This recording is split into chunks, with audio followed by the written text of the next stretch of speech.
Stott, thanks so much for streaming along with us here in our 2 o'clock hour. We've got a lot of news to get to. One of the biggest things we're tracking involves President Trump meeting with Ukrainian President Volodymyr Zelensky at the White House right now. We watched the moments when Zelensky's vehicle pulled up to the White House portico.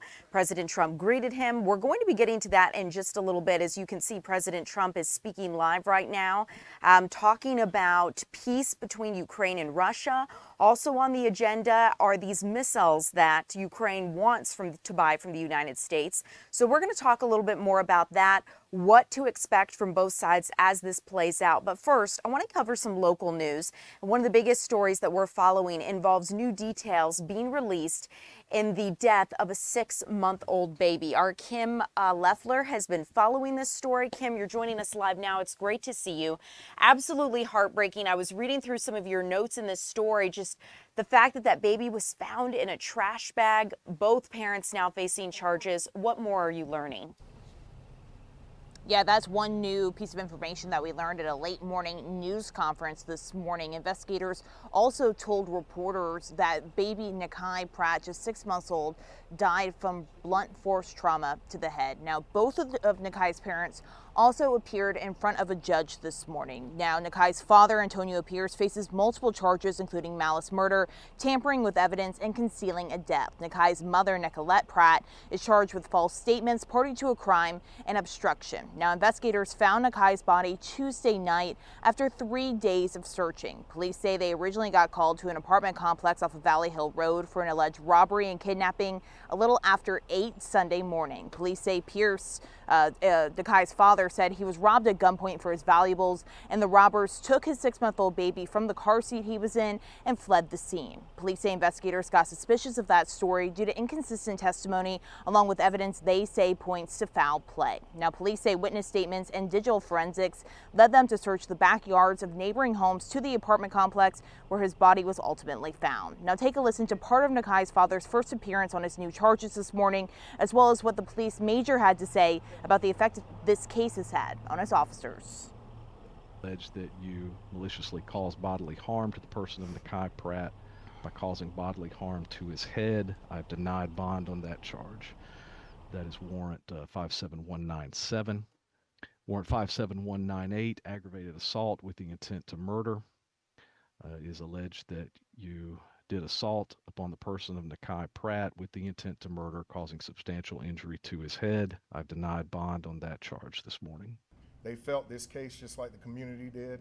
I think that's the one unifying thing about this unfortunate tragedy is that our community came together to help us. We felt that they were hurting, and we ourselves was hurting.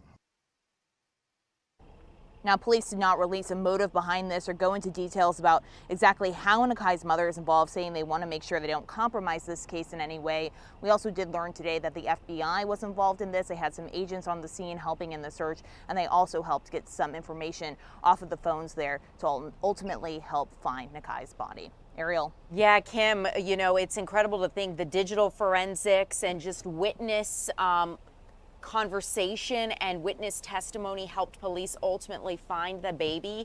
Absolutely heartbreaking that this didn't end with them finding the child alive. You know, a question we've talked about in our newsroom is just this idea of they had such an extensive search, cadaver dogs, technology. You're letting us know now the FBI got involved. And that baby was not found very far from the apartment building. So I think a lot of people are wondering, did they miss the baby?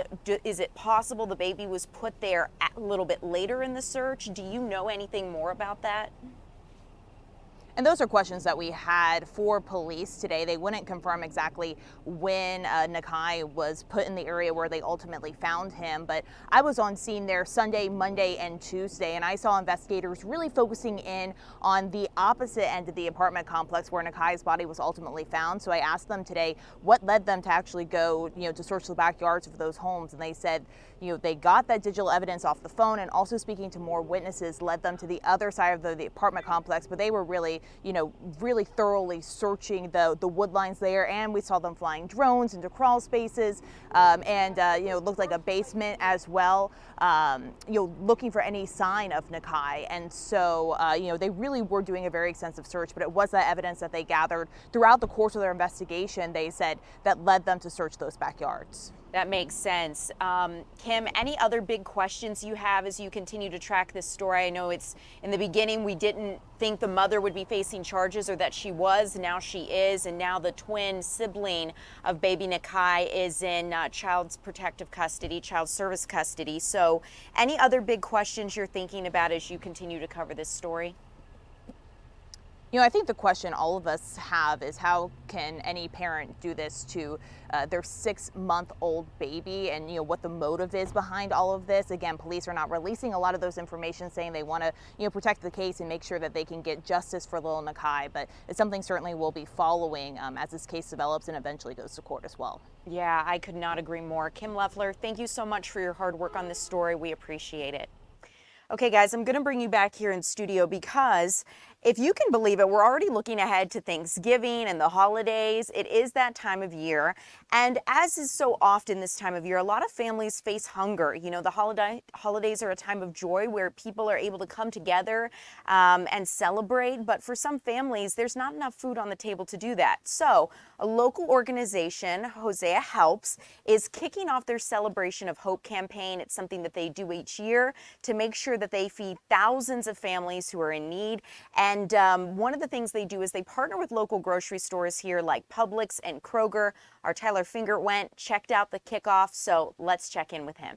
Today is Hosea Helps kickoff for the holiday season. This will be their 54th year of helping people in our community. Take a look. We are in their warehouse here. This is where the food will start coming in to get to those who need it the most. Between now and Martin Luther King Jr. Day, Hosea Helps says it will give food to at least 30,000 families in our community.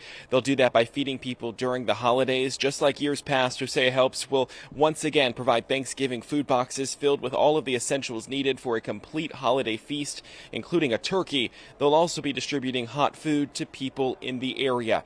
Last year, Hosea Helps served about 1,800 people on Thanksgiving Day, from seniors to the homeless and to families in need of emergency food boxes to get a Thanksgiving feast on the table.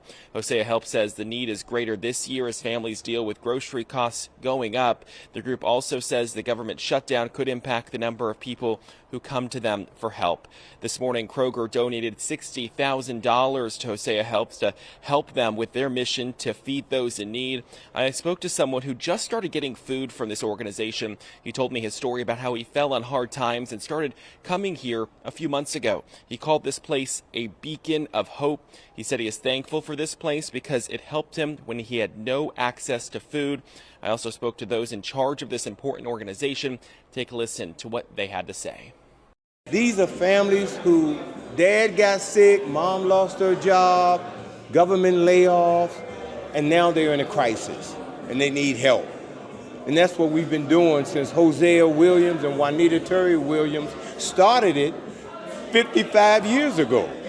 And it just grew and grew and grew. It's not like it's something he said, this is what it's going to be. It became like a living organism. There are people that are starving, and there are people eating out of the trash can.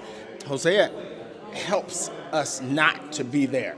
And if you're interested in helping this organization, you can donate or you can volunteer at forhosea.org, and they would greatly appreciate your help this time of year. In Southwest Atlanta, I'm Tyler Fingert, Fox 5 News. Well, thanks for that look, Tyler. Guys, coming up, we have a lot of stories to get to. I want to take you back to the White House coming up to give you a look at President Trump and Ukrainian President Volodymyr Zelensky as they meet about the conflict in Ukraine with Russia. So we're going to get to that and other national stories, the latest on the government shutdown. And that's next when we continue right here.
Well, welcome back. I'm Ariel Onstad. Thanks so much for streaming along with us. I want to get you an update on the government shutdown as it continues into day 17 right now.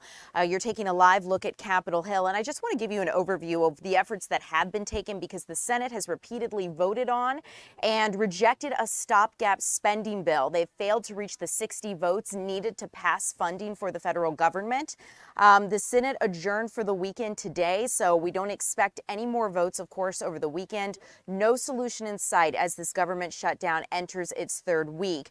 We know hundreds of thousands of federal workers are furloughed and many more are guaranteed without a paycheck. So we're going to continue to keep you updated as Republicans and Democrats search for a deal. But again, the big holdups, of course, being the funding for the Affordable Care Act.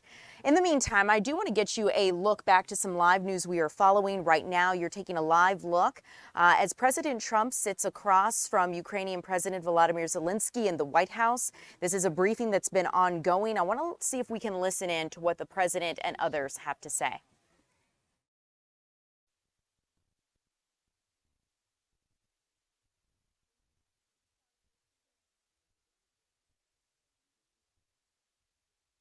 Taking a look at the press pool as they begin to move there in the White House. You can see the camera begin moving as the press corps is backing out of that room. I'm looking over to my right at both of our cameras, and the press corps is moving out of the White House right now. But as we watch them begin to wrap up, I'm just going to tell you a little bit about what to expect today. President Trump is hosting Volodymyr Zelensky for talks at the White House on Friday. And I know we have some video of Ukrainian President Volodymyr Zelensky and President Donald Trump from the past. So we're going to see if we can play that video for you so you can see a little bit about what's at stake here. So we know the U.S. President Donald Trump has said he's not ready to sell Ukraine long-range missile systems. The Ukrainians have said they desperately need this to put pressure on Russia in the war against Vladimir Putin as they continue to fight this. So one of the things to keep in mind here is that yesterday, President Trump held a phone call with Vladimir Putin. And after that call, we know that Trump has appeared to downplay the prospects of selling Tomahawk missiles to Ukraine, again, something that they wanted to have. In recent days, President Trump had seemed open to selling Ukraine these long-range Tomahawk cruise missiles, but Putin has warned such a move would further strain the relationship with the United States and Russia. So after that call, we know Trump is now kind of backing off of this, saying he may not be selling those missiles to Ukraine. But in the meantime, we know that Zelensky is getting a one-on-one with the president, and we're going to wait and see what comes out of this meeting. The ultimate goal, of course, being peace. Donald Trump has long said that he wants to find peace between Russia and Ukraine and ending the war there. So we'll continue to keep you updated as the situation unfolds. One of the things I do want to continue to keep you in the loop on is that as we follow this, we know that President Donald Trump is set to meet with Putin at some point here in the near future in Budapest, Hungary. The details of that meeting still being worked out, but we'll continue to keep you updated as we learn more details. In the meantime, I want to bring you guys back here in studio as we continue to track the latest weather conditions for you guys because it is a beautiful day, Lauren, outside. Yes. I have to say, feels kind of not very fall out there, but at least we're charted in the right direction with the weather that I know we're expecting this weekend. Yeah, that's right. It looks like this monitor isn't working. So let's go ahead and take a look at temperatures all across North Georgia. We will be seeing these warm temperatures stick around at least through the first half of the weekend. That's where we're going to watch for some changes as well. So we're going to go ahead and go back to that North Georgia temperature. Here we go, 79 degrees right now in downtown Atlanta. We do have a little bit of cloud cover pushing in, but we're going to stay dry. Light winds coming in from the south at around 8 miles per hour. Relative humidity only at 44%, so we're pretty dry out there. But let's take a look at these temperatures all across the area. Most of us in the upper 70s to low 80s. We're going to continue to get a little warmer over the next few hours. This, of course, is above average for this time of year, with our seasonal highs being closer to around 75 degrees. We've been breaking records the last few days with our heat, with those temperatures mostly in the middle 80s the last few days. Now, I don't think we get quite as warm today, but we're still going to be pretty warm and above average. Now, let's go ahead and take a look at what we'll be seeing as we take a look at our Viper radar. Nothing here. That's because we do have some cloud cover out there. Right. We have some cloud cover out there, and this radar is not going to pick up that cloud cover, but what it will show is that we don't have any showers, storms, anything like that. And that's going to be because of the high pressure system that's off to our northeast there. You can see it kind of circling over Charlotte just north there. That means we're going to continue to see dry, warm conditions across North Georgia as we're under the influence of that high pressure system. That's going to continue today for our Friday and into our Saturday, but then take a look off to the west there. You have that red and blue jagged mark. That's going to be a cool front that's pushing in from the west.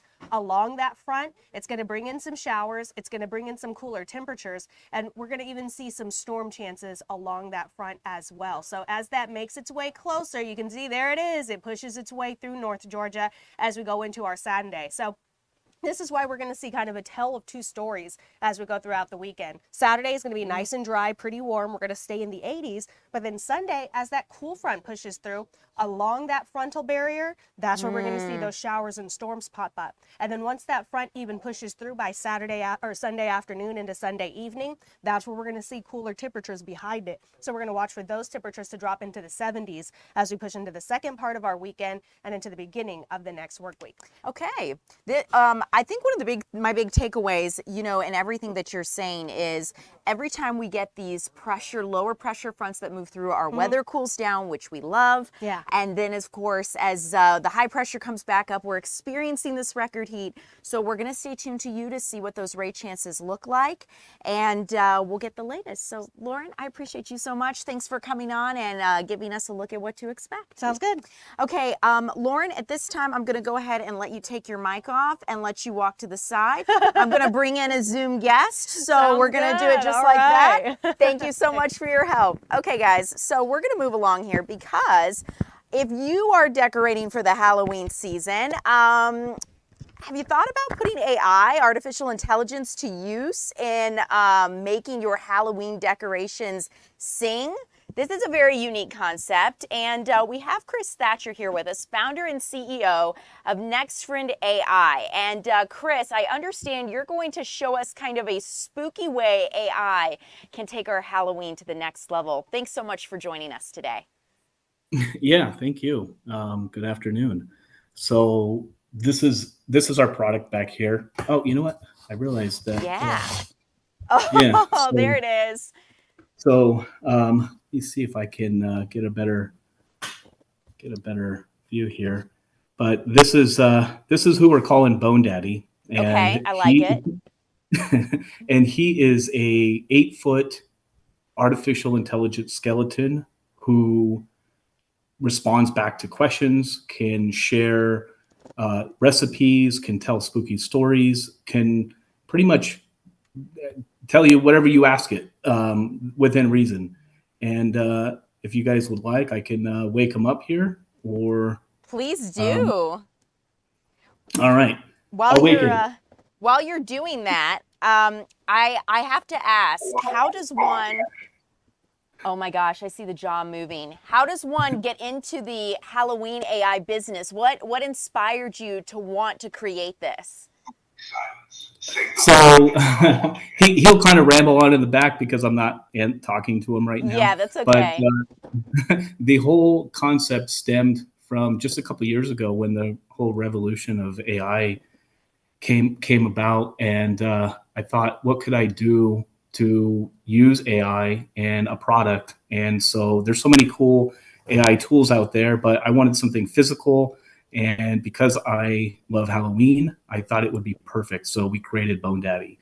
It took about a year and a half in the making, and we're improving as we go. We're coming out with a couple others as well. We're going to be doing a pumpkin. We're going to be also branching off into Christmas eventually as well. But Bone Daddy is the first, and he's awesome. He'll crack jokes. He'll tell you a story, a Halloween spooky story. He'll tell you whatever. And because I'm not talking to him, he's listening right now, and so he's going to probably do a recap of what I just said. That's right, incredible. Bone Daddy the pioneer. So, Chris, I'll let you maybe demonstrate something with him, and let me know what he tells you. Yeah. So, hey, Bone Daddy, can you hear me? Okay. He's just rambling right now because he was overhearing me talk. Yeah. But yeah, right now he's talking to you because he heard what you said. Yeah, let's do a quick spooky story, Bo Daddy.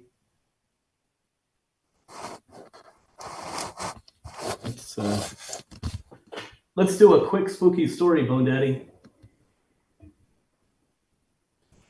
Oh, he was listening to me earlier. Hey, Bo Daddy, do a quick spooky story. He's getting stage fright. Do a quick spooky story. Yeah, he totally got straight stage fright. So tell me, give him if we need to give him a minute, that's fine too. I was curious. Drowning in echoes, here's a quick tale. In the hollow of midnight, a lantern flickered awake, and Bone Daddy stirred from the dust. He whispered a joke so dry it cracked the air, and the shadows giggled back. Then a tiny pumpkin blinked, grew teeth, and asked for a story. Very cool. Now tell us a joke.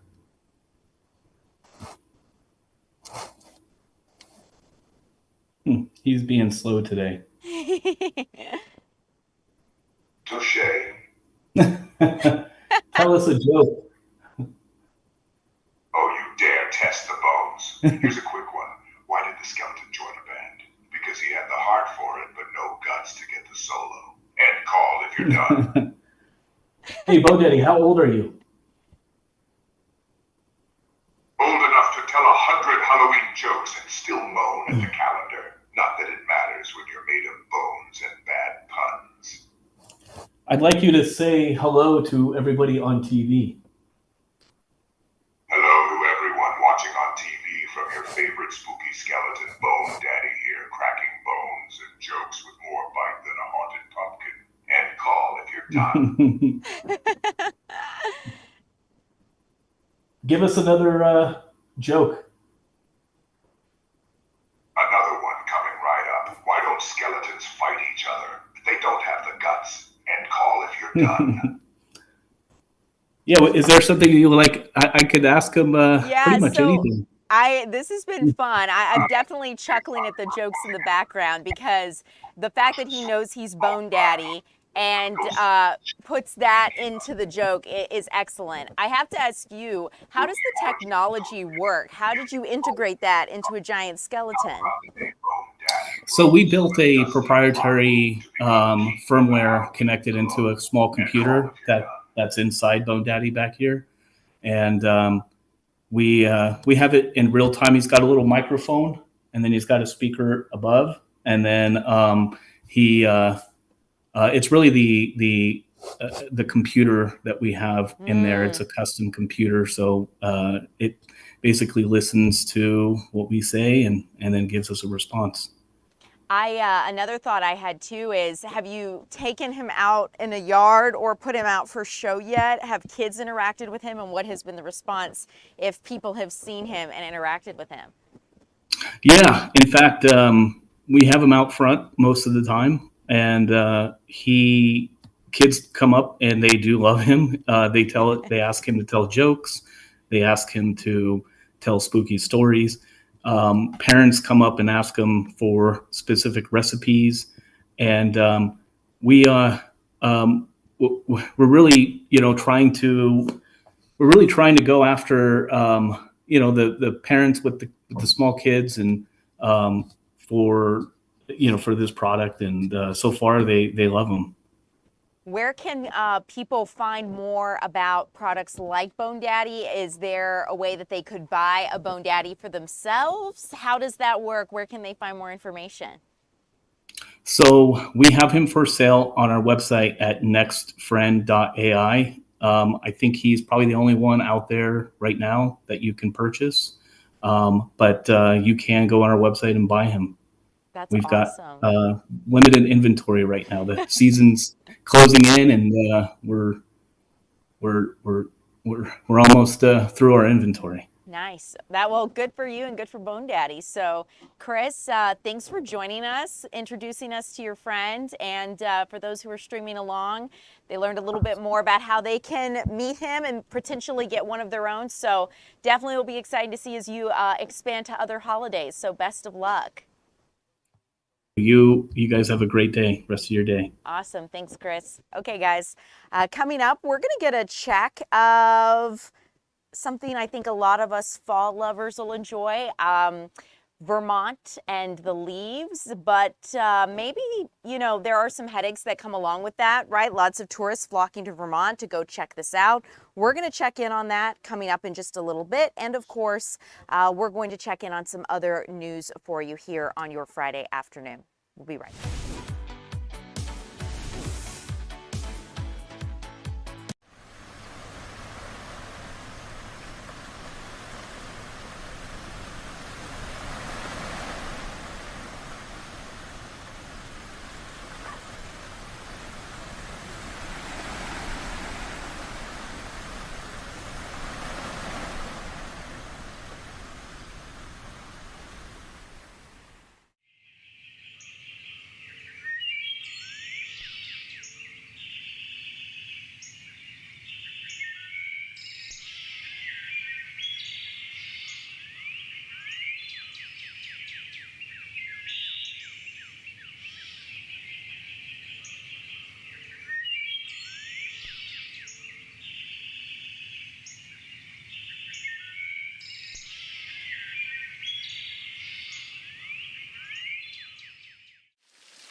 Which one it It's in was. there. Yeah. Thank you, Kaylee. Yeah.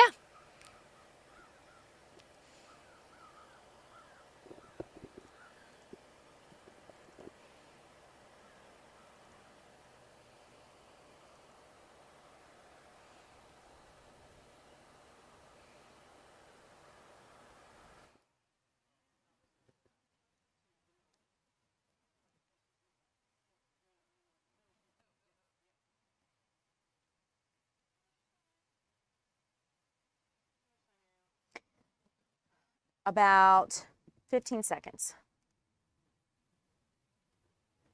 10. Texting. 5.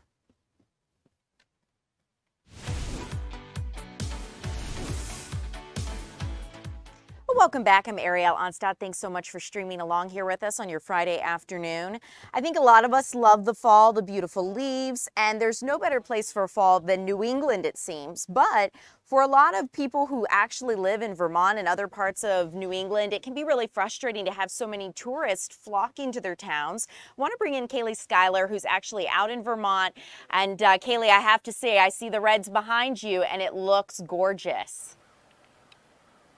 And you know what? This isn't even the most beautiful part. I'm in Stowe right now, and it's honestly hard to find a place to park, and that's what we're talking about today. So this is just a tiny little taste of how beautiful it is here.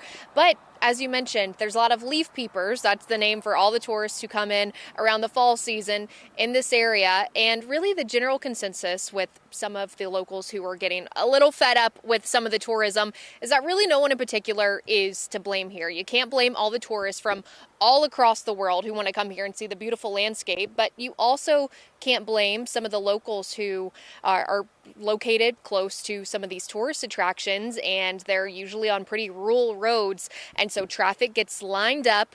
People are parking on homes' private property. I've been told that people have gone swimming in private ponds. They're knocking on the doors asking for public restrooms. So it seems like a little bit of a headache for some of the locals here, even though it is really important for the leaf peepers to come because it fuels Vermont's economy.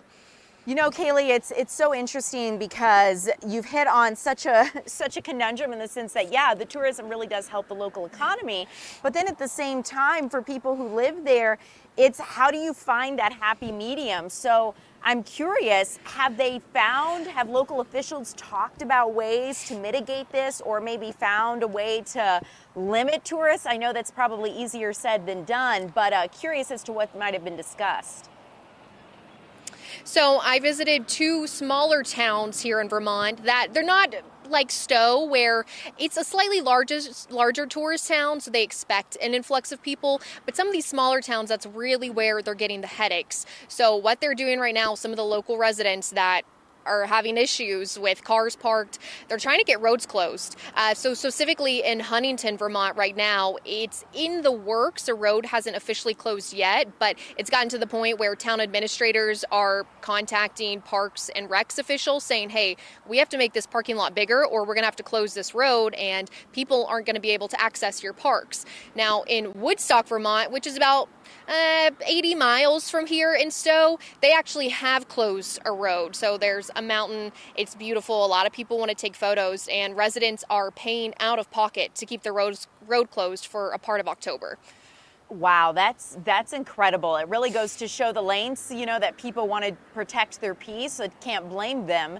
You know, about how many, I'm looking through your notes, you know, and I understand more than 2 million people come to visit the area. Can you put in perspective just how many people actually visit this part of Vermont, or at least the region, for this time of year? Yeah, I think the best way to put it in perspective, so I'm going to try to remember this off the top of my head. Stowe specifically has a population of just over 1,500 people. Huntington, Vermont, it might be less than 1,000 people. Woodstock is kind of similar. The population is around 1,000. So they're used to quiet life. And I'm told that's why a lot of people move here. They, you know, want to enjoy the scenery and the solitude. But this time of year, it's really anything but that. I mean, my hotel from Vermont is about 9 miles down the road. To put that in perspective, it took me about 30 minutes just to get to Stowe and drive 9 miles. So it's really bumper to bumper on these 2-lane roads that aren't built for more than 2 million people to visit over the course of a month. Yeah, it sounds like there definitely needs to be a bit of an infrastructure overhaul. And while I understand maybe that's part of the charm, right? Small town, people come, get to enjoy that.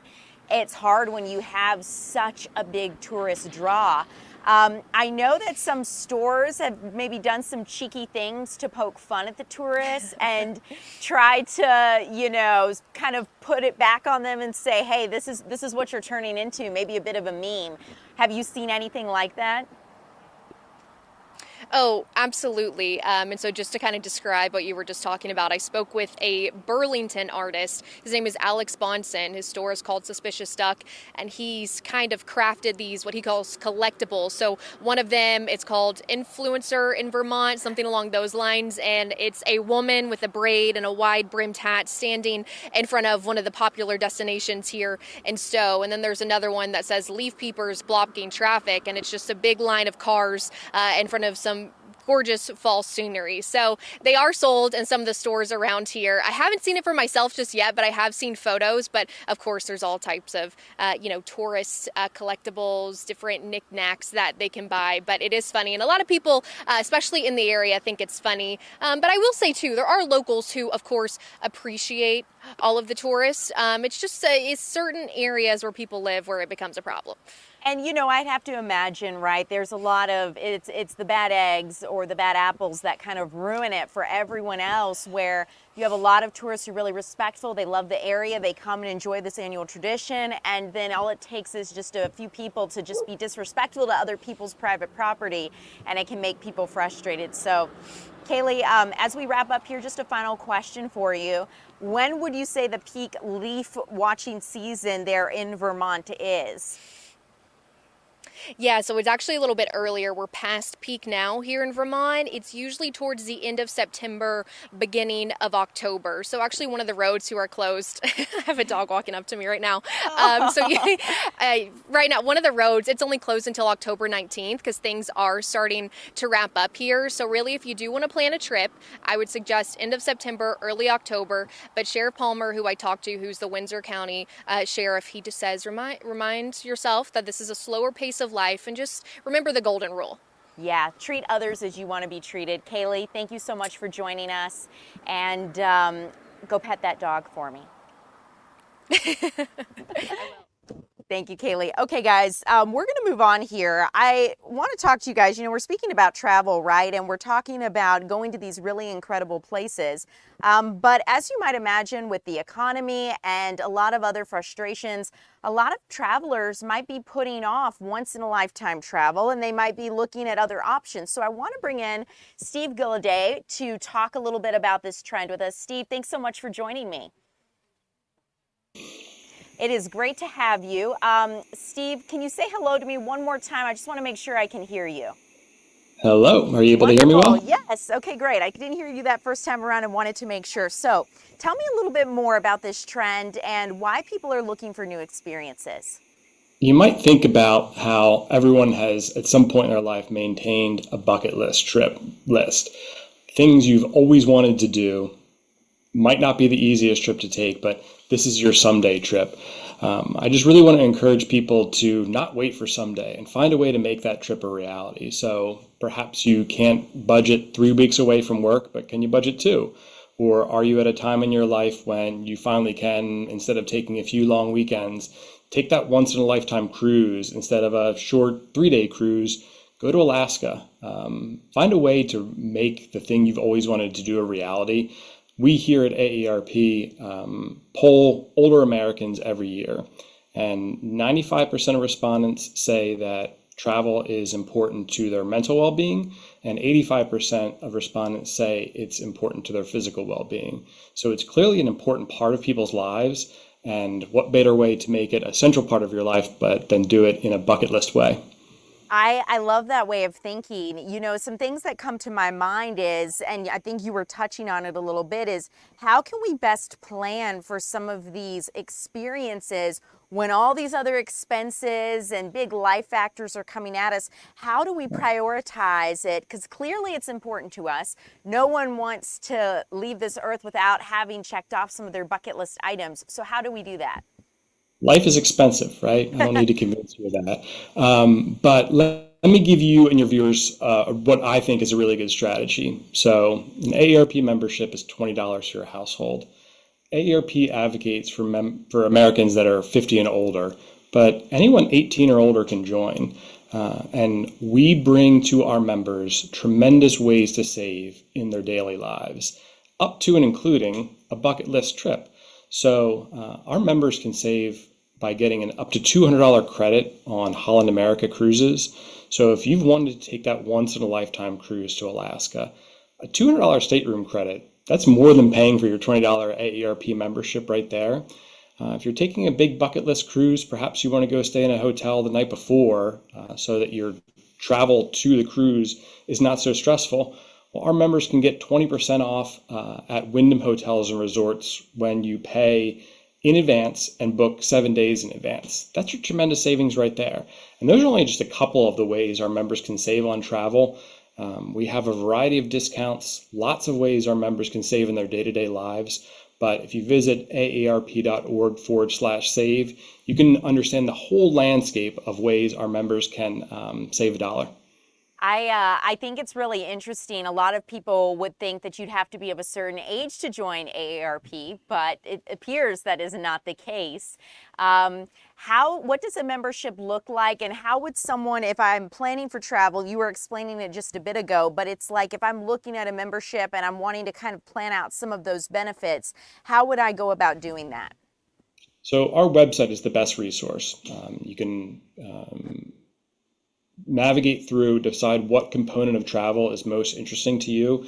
So if you are, let's say, it's the fall, it's a beautiful time, whether it's up in Vermont or somewhere out west, perhaps you don't want to put miles on your own car and you want to rent a car. So you can take a look at the car rental discounts that AARP brings forward. They're from Avis Budget Group, and you can save up to 35% on a rental car. So you don't need to put the miles on your own car. You get a free additional driver. It's really a great way to save on something that a lot of Americans need to do at least once a year, right? Most people need to rent a car. So you can visit AARP.org/save, see all the different benefits that are available to you.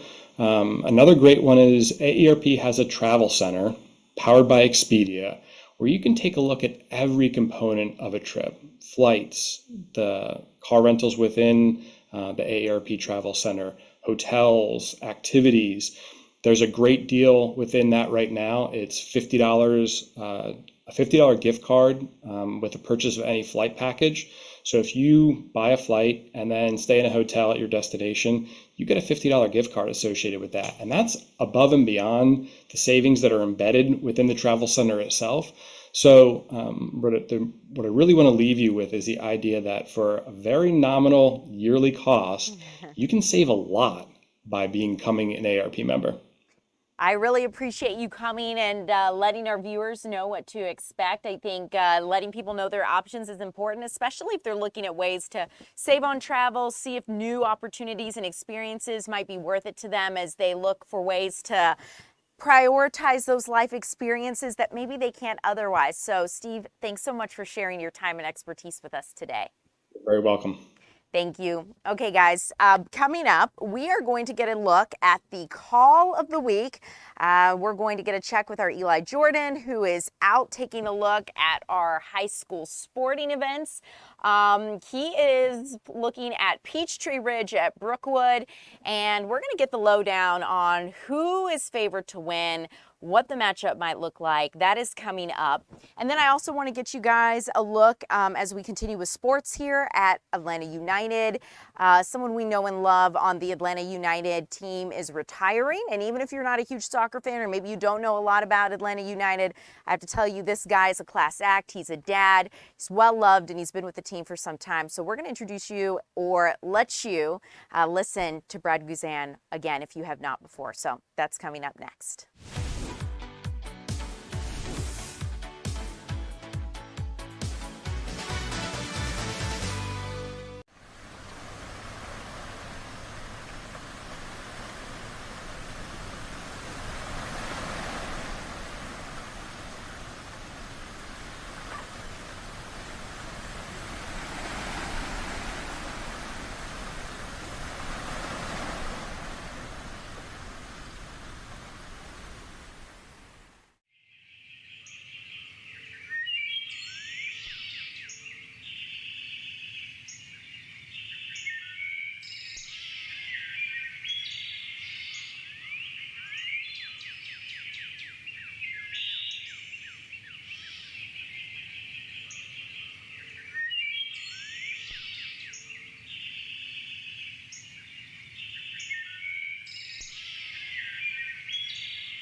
Just dropped me. I mean, this is crazy. I have it on my live view. I don't know why it keeps.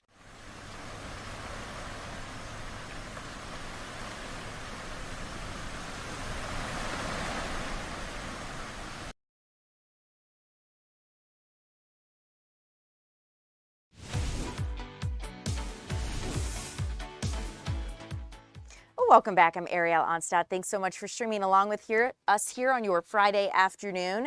We're talking all things high school sports, and one of the big matchups, call of the week this week with 680 The Fan, Peachtree Ridge at Brookwood.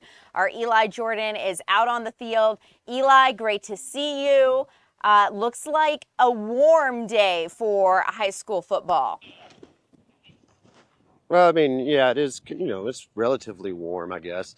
It's not as bad as it has been earlier in the year, but it's just early. We're not coming. I'm not used to being out on the football field before 3, 4, 5 p.m. But that's when the sun's high, and that's why it's that way. But yeah, I'm out here at Brookwood, where the 5-2 Peachtree Ridge Lions will be entering and playing the 5-2 Brookwood Broncos. And I really, I can't gauge exactly who will win this, but I know that they both lost to North Gwinnett High School pretty big, and Brookwood lost to them not as bad, so maybe Brookwood would be favored. But I see high school football as kind of a primer for the weekend. College football, and I'd like to mention that the Ole Miss Land Sharks are going to be in Athens playing UGA, and the University of Tennessee will be in Tuscaloosa playing Alabama, and that's what it's all about. But tonight is going to be fun with 680's Call of the Week, and it comes on after Fox Network's college football game between Nebraska and Minnesota. That's at 8 o'clock. And then directly after that will be High Five Sports. It's in your face. In your face. Right after the football game tonight at 8 o'clock. So, yep. So tune in after the football game. It'll be a little bit later probably because it's an 8 o'clock game. And college football goes on forever. Probably closer to midnight when High Five Sports comes on. But so we got that going on. Then directly after college football on Friday night on our channel, Fox 5, you can tune in and watch High Five Sports. And you can see 680 Call of the Week when Peachtree Ridge visits Brookwood. And it should be a really, really, really good game. I think it'll be like a big running game. We'll see what happens, though.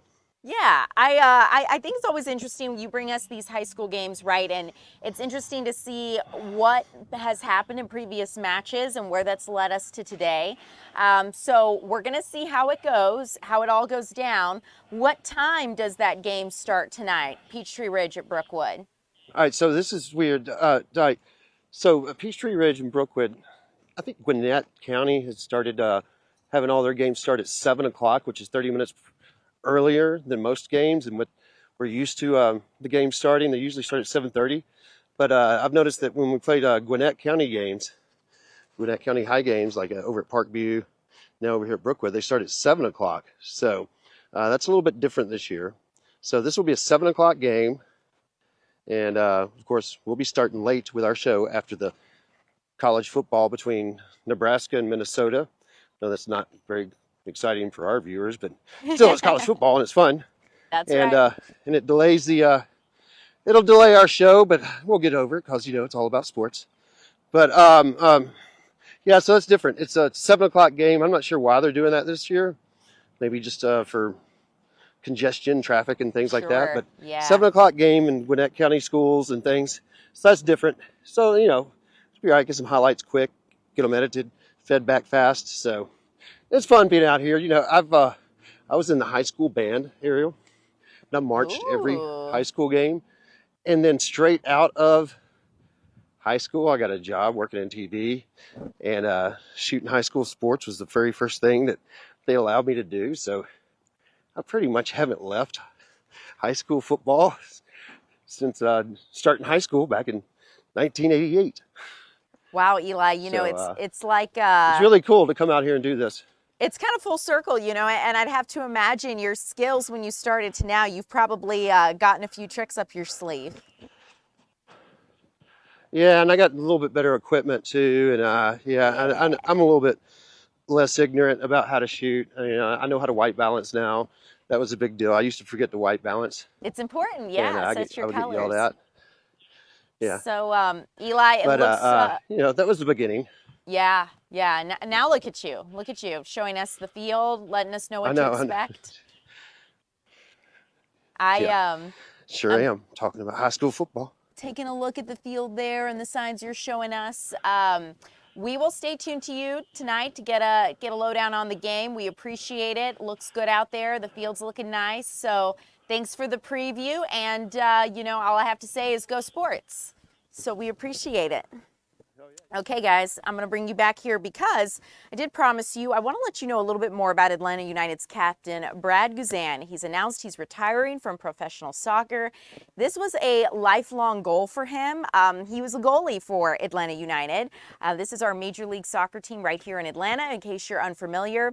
And he played 21 years in Major League Soccer, so incredible time. It included time in the Premier League and with the U.S. men's national soccer team. So we want to listen in on the news conference he did after he announced his retirement. Yeah, I mean, listen, it's as I mentioned, it's been an emotional couple of weeks, emotional couple of days. You know, I think as a player, as a professional player, and when you've been doing this for as long as I have, you always feel in your heart and in your head, you know, that you can compete forever. You can play until you're 50, 60 years old, and you know, I still feel that, and you know, with the conversations with my wife and my family, my kids, you know, they believe in me, and they love watching me compete and be on the field and being a part of the team. And you know, when you look back at the conversations being had, you know, the sport, any professional sport, but certainly soccer, nobody outlives the sport, and the sport ultimately wins at some point, and at that moment, you know, it's the decision was made, and in terms of what is next, I don't know. You know, I really enjoyed my time on the other side, where you guys are during the summer, during the Club World Cup, in the media side of things. I, you know, certainly hope to stay involved with the club, and you know, obviously, as I've mentioned before, you know, Atlanta United has become home, and the city of Atlanta is home for us, and so yeah, just yeah. As competitive as you are and have been, was there any thought to not going out with a season like this one, to coming back for one more year to try to get a trophy? Yeah, I mean, listen, it's no secret the year's been terrible. You know, you always want to go out on a high. You always want to finish on a positive note. But sometimes, you know, the thing about being a professional athlete is you don't always have control of everything around you, as much as everyone on the outside might think. And so, yeah, you certainly, you always want that storybook ending. You know, the season we had, it, like I said, it wasn't good in any sense. But unfortunately, you know, us as players, you don't always have full control of everything. Yeah, I mean, listen, being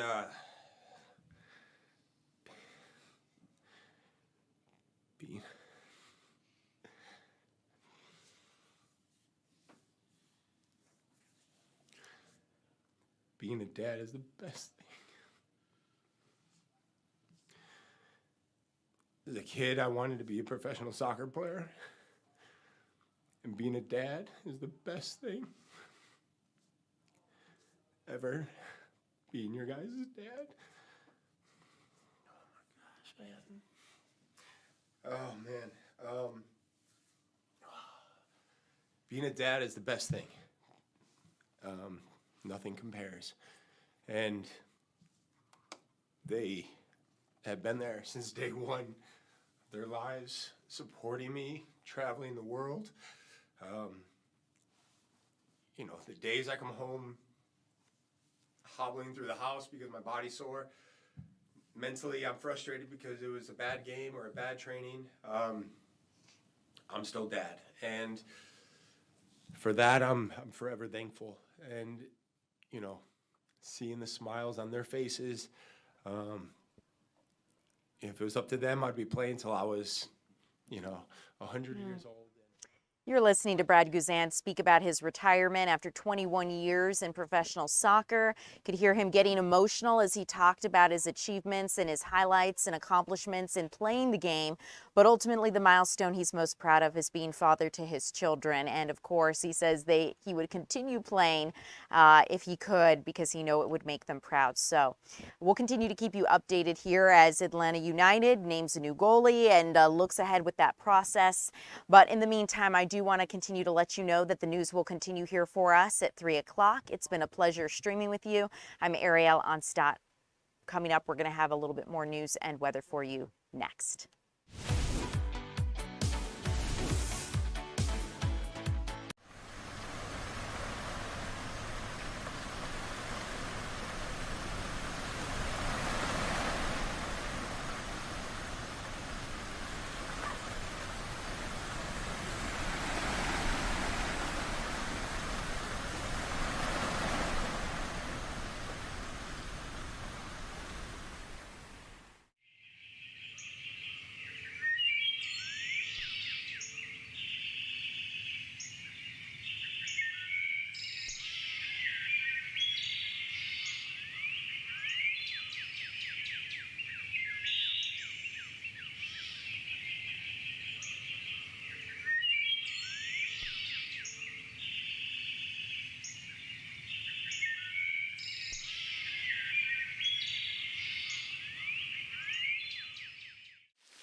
Good afternoon, and thanks so much for streaming with us here in the 3 p.m. hour. Happy Friday, everybody. I'm Tom Haines, live in the Fox 5 Atlanta newsroom.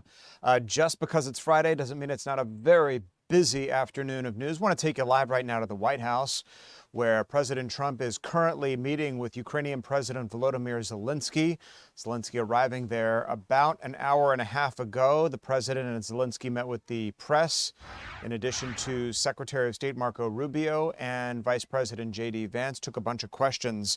This only 24 hours after his meeting with Russian President Vladimir Putin on ways to end the war in Ukraine. You know, the president's saying that they're going to meet in Hungary here in the next couple to few weeks, and what that meeting looks like, well, we'll just have to wait and see, and whether President Zelensky is part of that meeting, whether it's a bilateral or trilateral, is yet to be seen. We know that the two leaders are going to be discussing whether the president is going to be giving Ukraine Tomahawk cruise missiles, which will have the capability to strike deeper into Russian territory and the Russian capital, certainly Moscow. But we're going to continue to bring you updates and sound from their meeting, which again happened not too long ago. As we focus our attention here locally, we're getting new disturbing details into the death of that 6-month-old baby, Nakai Pratt, who was found dead. We're learning how that child died and the implications that his father and mother may face. Kim Loeffler joins us now live with details. Kim, we're getting grisly details about the death of that child now, and we're learning more about the charges that both mom and dad are set to face. Yeah, Tom, in a late morning news conference, investigators said that baby Nakai Pratt died from blunt force trauma to the head, and they also say he was discarded in a trash bag. Now, earlier this morning as well, both of his parents also appeared in front of a judge. Nakai's father, Antonio Pierce, faces multiple charges, including malice murder, tampering with evidence, and concealing a death. Nakai's mother, Nicolette Pratt, is charged with false statements, party to a crime, and obstruction. Investigators found Nakai's body Tuesday night after 3 days of searching. Police say they originally got called to an apartment complex off of Valley Hill Road for an alleged robbery and kidnapping a little after 8 Sunday morning. Police say Pierce said he was robbed at gunpoint for his valuables, and the robbers took his 6-month-old baby from the car seat he was in and fled the scene. Police say investigators got suspicious of that story due to inconsistent testimony, along with evidence they say points to foul play. Police say witness statements and digital forensics led them to search the backyard of neighboring homes and the tree line between the apartment complex and the neighborhood there, where Nakai's body was ultimately found. Now take a listen to part of Nakai's father's first appearance on his new charges this morning, as well as what the police major had to say about the effect this case has had on his officers. That you maliciously caused bodily harm to the person of Nakai Pratt by causing bodily harm to his head. I've denied bond on that charge. That is warrant 57197. Warrant 57198, aggravated assault with the intent to murder. It is alleged that you did assault upon the person of Nakai Pratt with the intent to murder, causing substantial injury to his head. I've denied bond on that charge this morning. They felt this case just like the community did. I think that's the one unifying thing about this unfortunate tragedy, is that our community came together to help us. We felt that they were hurting, and we ourselves was hurting. Police did not release a motive behind this or go into details about exactly how Nakai's mother is involved, saying they want to make sure they didn't compromise the case in any way. We also know that Nakai's twin sister is in the custody of the Department of Family and Children's Services. We also learned this morning the FBI's been involved in this, helping get some of that cell phone data, and they also had some agents on the ground assisting with the search. Tom? Just grisly new details, Kim, and this as we learn more about those charges that both those parents face in that 6-month-old baby's death. Kim Loeffler live for us this afternoon. Kim, thanks. I want to take you live outside right now for a look at what has turned out to be a spectacular Friday afternoon, something we haven't seen in a while. Clouds up in the sky, but not too bad. Just some light cloud cover over downtown Atlanta. Meteorologist Jonathan Stacy standing by in the wings, tracking our weekend forecast, and we'll be along here in just a couple of minutes. Meantime, FIFA World Cup sprucing up the city to make it look all pretty, but some business owners in the area aren't too happy with how that's going. They say it's impeding their business operations, sales, things like that. Eric Perry here spoke to one business owner, Eric, in Midtown Atlanta about this whole construction process and getting ready for the FIFA World Cup. Yeah, so as if traffic wasn't already bad here in the city of Atlanta, you know, we've seen on the interstate if you're going through downtown or Midtown Atlanta, or also just on the side streets here, so like Juniper Street or Spring Street, you've seen a lot of construction. So I talked to Ayman Kamal. He owns Five Church, beautiful, great food, good drinks. The one in Midtown, right? The one in Midtown and also Buckhead as well. But specifically in Midtown, he also owns Alto Toro, Mexican spot down there. So he says that businesses that he has talked with or his colleagues there, a lot of them are losing business, a lot of revenue, because people are deciding that it's not worth the hassle to sit in traffic to go downtown, no matter what day you go. You know, I've gone to church. I live in Midtown. You go to church on a Sunday morning and there's backup traffic there as they're working on the road doing construction. And he says it's really causing them a headache, and he wants something to be done. In fact, he posted a video on Instagram. One of my colleagues, Jonathan Stacy, sent that to me. A lot of people have been seeing that and responding to it. Take a look at what we talked about. I met him at Colony Square, and we talked a little bit about his concerns. It is an absolute nightmare lately to come out of your house and have a hope that you can get to work on time. You have to factor now an extra 15 minutes to half an hour. And I want to be proactive, and I want to call on the city officials, the engineers, the people that plan things, and specifically on our wonderful mayor, Mayor Andre, that he needs to step in and let's figure out a smart solution for the traffic. He wants to be proactive, not reactive when it comes to a lot of that there. Think about West Midtown. You know, there were a lot of businesses in West Midtown, and a lot of those businesses aren't there anymore just because of cost.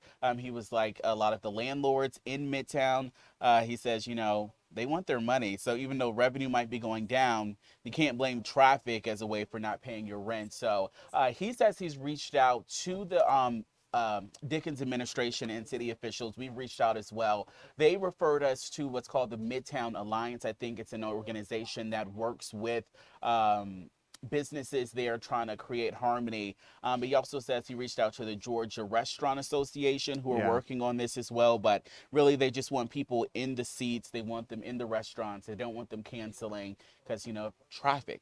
Well, it's funny. It's kind of a double-edged sword because these business owners know that they're going to profit incredibly from when FIFA comes here. Yeah. They're just having to go through these growing pains in order to get there.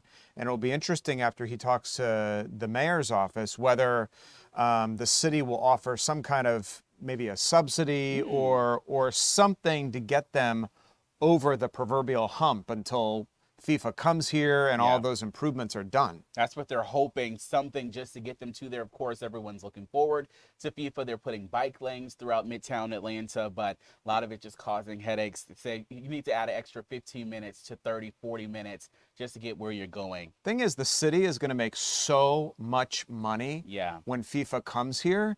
You'd think they'd kick a little bit back to the businesses, say, hey, be patient.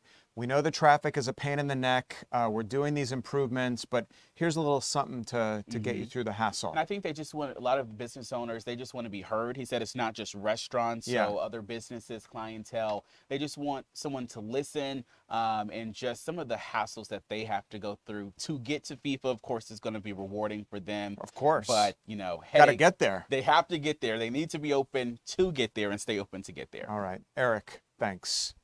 I want to take you overseas now. The Trump administration not happy with the way things are going in the Middle East after that historic peace deal. President Trump issuing a new warning to Hamas, threatening severe consequences if the terror group continues to kill people. That's happening in Gaza. Meantime, Hamas saying that they've handed over all the bodies they can locate, leaving the fate of 19 others in question. That is the demand from Israel, to get every bit of the remains back to their families.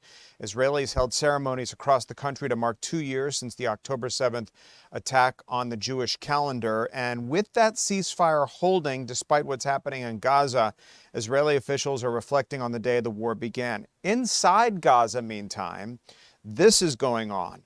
More aid being delivered to Palestinian civilians there, but there is fear among much of the population, with Hamas gunmen roaming the streets and executing people, we understand. The president releasing a statement saying if Hamas continues to kill people in Gaza, which was not the deal, we'll have no choice but to go in and kill them. That from the president as he welcomes Volodymyr Zelensky once again to the White House. Once again, that meeting is happening right now with live pictures there from Washington on what is a beautiful day. So the tee up here is that the president meets with Zelensky. The president said he's going to meet once again with Russian President Putin. After their initial Alaska summit meeting, not a lot came out of that. And there were some who said, why did you waste your time meeting with Putin if there wasn't going to be a deal? This time the president is saying, I think there is going to be a deal when the two leaders meet in Budapest, Hungary. I was listening to the news conference out of the cabinet room, and one reporter asked, is this going to be a bilateral or trilateral meeting? And the president says he just doesn't know, as you see pictures there of Trump meeting Zelensky, not too long ago. He said that there's a lot of bad blood between these two leaders. They don't like each other. And so what I think I heard from Trump is that Zelensky is going to be on standby when President Trump meets with Putin. And if events warrant, he will get these two leaders together. Let's listen to a little bit of what happened earlier this afternoon at the White House. Well, thank you very much, everybody. It's an honor to be with a very strong leader, a man who has been through a lot, and a man who I've gotten to know very well, and we've gotten along really very well. And we had a big call yesterday, as you know, with President Putin, and we'll be talking about it. President Zelensky of Ukraine has endured a lot. I mean, he really has. He's endured a lot, and we've endured it with him. To be honest, it's been a long time, and I think we're making great progress. So we're going to be talking about that today. We'll be talking about what took place yesterday with my phone call with President Putin, and I think that things are coming along pretty well. It began with Alaska, where I think certain guidelines were discussed, and we want to see if we can get this done. This was long ago into the Biden administration. I came here and we inherited this, and we'd like to see if we could finish it, end it. We want it ended. So many people have died in this war, and we're gonna get it ended. So I just want to thank you all very much. If you have a couple of questions, go ahead, please. In fact, before I do that, let me just ask the President to say a few words. Thank you, President. Pleasure. Glad to meet you again, Mr. President. Thank you very much for the invitation. Again, my congratulations with your successful ceasefire in the Middle East. Thank you. Yeah, and you did it, and I think this is the momentum to finish Russia's war against Ukraine. I think that, yes, we understand that Putin is not ready. I think not ready, but I think that I'm confident that with your help we can stop this war, and we really need it. We see that they don't have successful steps on the battlefield, and it's good. I think that their army is weak now, but a lot of losses. They have a lot of losses, and in economy and people, and I think this is a very important moment. And I wanted to thank you, Mr. President, after our phone calls. Yesterday I had a good opportunity to meet with the big American energy companies, and they're ready to help us. Yes, after all these attacks on our infrastructure, Russian attacks, and etc. And I had also meetings, thanks to your team. We had meetings with a good military companies. We spoke about air defense, and I want to share it after with details where we are. Thank you. Thank you so much. Thank you very much. Very good. And I think it looks beautiful in his jacket. Yeah? It's a beautiful.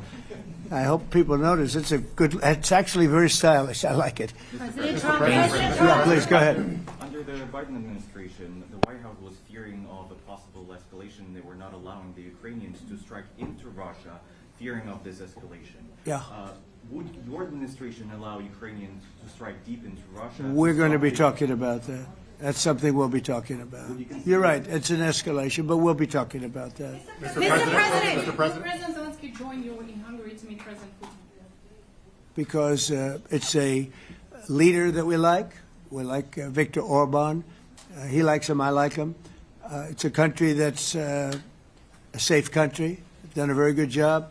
He's been a very good leader in the sense of running his country. He doesn't have a lot of the problems that other countries have. And so we've decided that we'll be going to be with Viktor Orban, and he will, I think he'll be a very good host. President Trump, President Trump, right here. President Trump. Hungary, yeah. We're doing Hungary, yeah. With Putin, trilateral meeting, or is it just you and Putin? To be determined, but I would say most likely it's going to be a double meeting. It'll be a double meeting, but we will have the President, Zelensky, in touch. There's a lot of bad blood with the two presidents, and I'm not speaking out of turn when I say it. It's a very difficult situation. You know, we just settled the war, and after thousands of years, I guess. People say anywhere from 500 to 3,000 years, and I was in rooms, as you saw, because you were with me, a lot of you were with me last week, with leaders that didn't like President Trump in the cabinet room there meeting with reporters, and the Ukrainian president flanked by Steve Witkoff, the great negotiator who reconciled Middle East peace, Pete Hegseth, the Secretary of War, Marco Rubio, Secretary of State, J.D. Vance on his right side, and the Treasury Secretary Scott Bessent discussing what the leaders are going to be meeting about. They can't say too much. This is a critical juncture in the peace negotiations between Russia and Ukraine. We'll see if something can be solved as we get closer to yet another summit meeting between President Trump and the Russian leader. As we continue here, we're going to check in with our weather. It is Friday, and we're knocking on the door of the weekend. Are we going to eke out at least half of a good weekend? Meteorologist Jonathan Stacy standing by to tell us what our forecast will look like as we head into break. Stay with us. We'll be right back.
Thanks so much for streaming with us here in the 3 p.m. hour. I'm Tom Haynes, joined by meteorologist Jonathan Stacy, live in the Fox 5 Atlanta newsroom. Jonathan, as we celebrate the fact that we made it to Friday, now we need to know what the weekend's going to deliver in terms of the weather. So it is going to set us up for a little bit of an okie doke because we have been spoiled all week long. Yeah, we really have. With absolutely amazing weather. Yes, temperatures have been running some 5 to 10 degrees above average, but it's been really, really comfortable, even in the mornings. Cool, crisp, and then by afternoon, it is kind of toasty out there, but you're not dealing with high humidity, and even the winds were not aggressive this week. We couldn't find anything to complain about, but we were talking about we needed some rain. Yeah. And so that was the one little wrinkle in the forecast that we wish we could bring in. And we're going to actually get some rain, but it's coming during the weekend. And we're specifically setting our focus at this point on Sunday. Okay. So it's going to be Sunday morning, and there could be a couple lingering showers as the front pushes to the south and to the east that stick around into the early afternoon. But if you are a person who wants to sleep in or you don't have outdoor plans for Sunday morning, I think you're going to see this thing come through, and before you know it, when you get up and get outside, it's going to all be in your rearview mirror. Oh, really? So it's not going to hang around all morning. Don't throw away the whole weekend. Okay. Just consider this to be a 3 or 4 hour period in which you're going to have some light to heavy downpours up across northwest Georgia. There could be a rumble of thunder or two, but by the time the line comes through the metro area, it's all said and done. So here, as we move things along, you'll be able to see here that temperatures, they're going to take a back seat, especially as we get into the second half of next week. And this is why, Tom, we have a cold front that's coming through. And when that cold front comes through, that's going to actually initiate the rain. Temperatures are going to fall back on Monday. In fact, we're going to wake up with temperatures that are in the 70s or in the 40s. We'll make it to the 70s by the afternoon. But then another cold front moves through, and I like to call it a quiet cold front. Mm-hmm. And when that thing comes through, it is going to knock temperatures down even more. So we're going to go back to the 40s later on in the week. And so sometimes here on Fox Local or Fox 5 News Live, we like to play with our computers live on the air. Right. So I'm going to talk to our director, Ariel.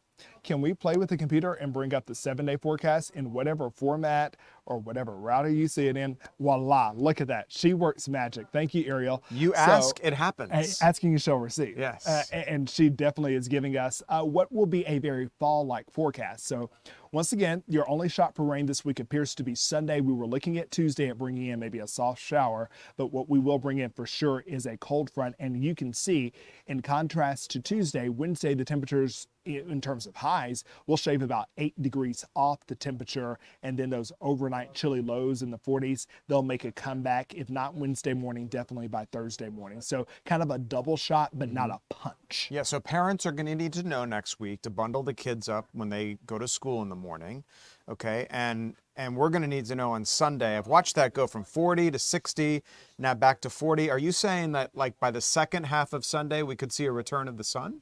Yes. Okay. Yes. So it's like an overnight early morning event. Exactly. It's really from 6 to 12 is what I'm pinpointing, which, for those of you who go to mass, go to church, or, it will be the morning worshipers or the early risers who may get out and run or garden or something like that.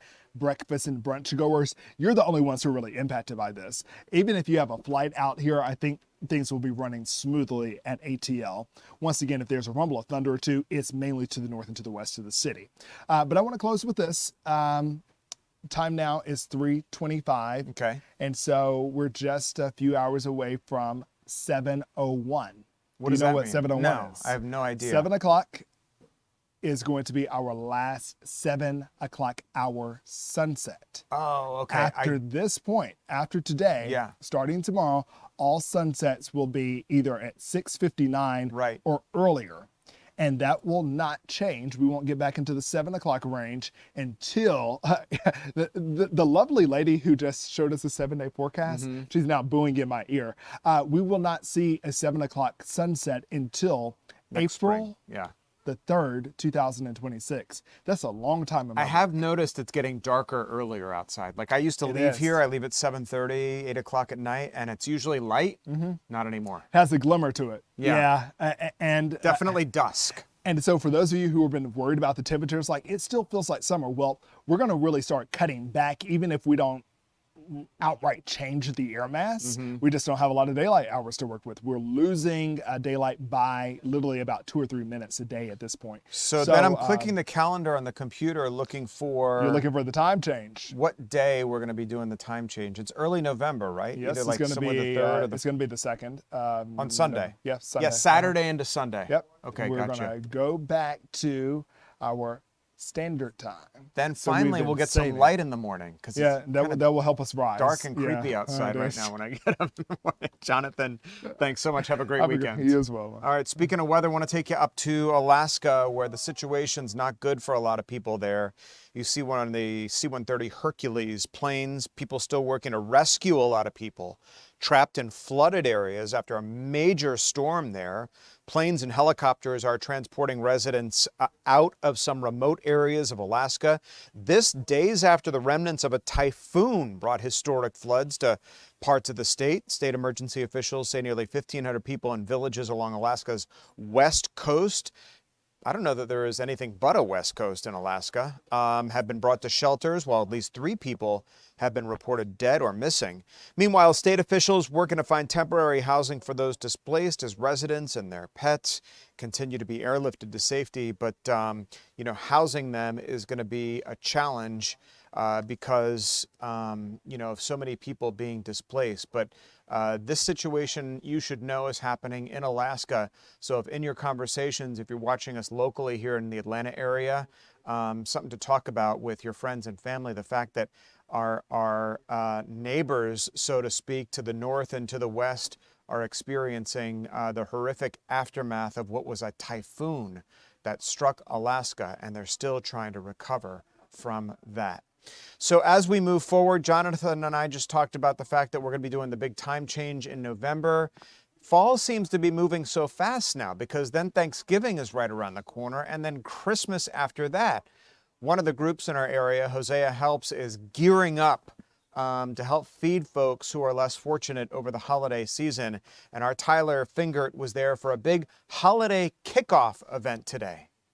Today is Hosea Helps kickoff for the holiday season. This will be their 54th year of helping people in our community. Take a look. We are in their warehouse here. This is where the food will start coming in to get to those who need it the most. Between now and Martin Luther King Jr. Day, Hosea Helps says it will give food to at least 30,000 families in our community. They'll do that by feeding people during the holidays. Just like years past, Hosea Helps will once again provide Thanksgiving food boxes filled with all of the essentials needed for a complete holiday feast, including a turkey. They'll also be distributing hot food to people in the area.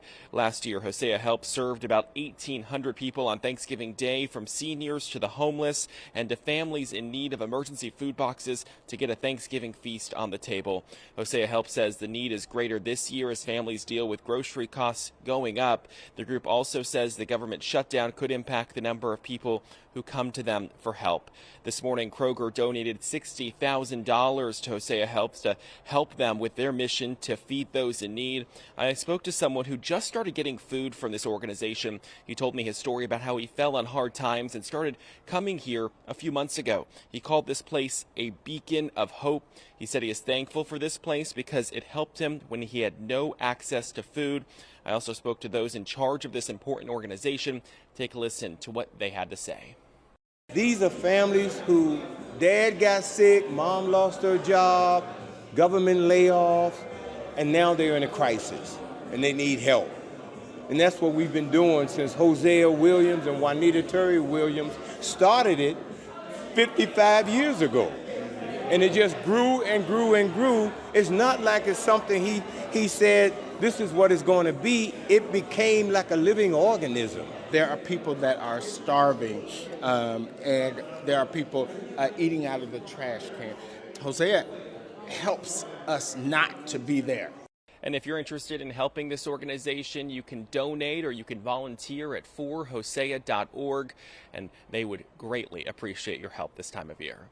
In Southwest Atlanta, I'm Tyler Fingert, Fox 5 News. All right, Tyler, such a great effort for Hosea Helps. Thanks so much. As we continue here, a local HBCU student has quite the honor and quite the story to tell us. She's got a massive piece of art hanging in a very prominent place We're going to tell you her story. She's going to join us live as we continue here on the 3 p.m. streaming hour of Fox Local.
Welcome back to a Friday afternoon edition of the 3 p.m. streaming hour here on Fox Local. I'm Tom Haynes here live in the Fox 5 Atlanta newsroom. Been a busy afternoon of news. A Clark Atlanta University student can now look at her artwork in a very prominent place hanging in a Douglasville Target. We're joined by Temitope Adiyamo, who won a national competition among HBCU students, which was actually sponsored by Target. And the theme for her artwork was Music Powers This City. Temitope joins us now live. Thanks so much for being with us here this afternoon. Tell us what inspired your work, and did you think you'd ever win? Thank you to Target, and I'm excited that they chose my artwork. And what inspired my artwork was nostalgia, music, and arts. So the music aspect of it also ties into my school, because every homecoming we have a concert, and music is just a really big part of our culture on the campus of Clark Atlanta University. And then public art and murals are such an important thing about Atlanta. So I think it's really exciting to be able to incorporate that. And lastly, the nostalgia part ties into the fact that it's a crayon style illustration. And it also shows like the music staff, the notes going upwards to represent like growth throughout life, and a lot of people learned the notes on the staff as a child, so that also ties into the nostalgic and the musical part of it. I think it's so cool, Temitope. Are you musically inclined yourself? I do play the piano, and I just generally love listening to music. And tell us about your experience with art. Have you always been a good artist? Are you inspired by art? Like, what inspires your work? Generally a lot of like I've always made art since I was a child, but music and nostalgia, just like this project also inspires my other work, especially nostalgia. So like music, nostalgia, media, TV and film really inspire my work, and I think it definitely shows in the artwork for this mural. Yeah. When did you know that you were good at art? Was it when you were a kid? Were you painting and drawing pictures when you were little? I mean, when were you like, I'm pretty good at this? Probably sometime in high school. I've always been creating art, but I never thought about doing it professionally until after the pandemic. And I was like, I do art on my free time, so it would be really nice to make a career out of it because it's something that I never get tired of. So what was it like to walk into the Target after having been the winner of this contest, which was sponsored by Target, and seeing your work up there prominently displayed? Like, what did you think to yourself? I don't even know. I was just so excited, and I love how it turned out, and I love how a lot of how the details, because I created this digitally, so I love how the details still showed and the texture showed, and I overall was just so excited, and I love how it came out. So you are a senior at Clark Atlanta University. You entered this Yeah. contest. You're local. You're from Douglasville. Yes. And I can imagine at this point, you got freshmen coming onto campus and starting their collegiate careers. You even have high school girls who are trying to find inspiration and which direction to go in life. I find that so many of our young people are being bombarded by so many different stimulants now, like from TikTok, Instagram, social media, their parents, their own ambitions. Like, what advice would you give to a young person entering the college system, or somebody who's in high school thinking about what to do next?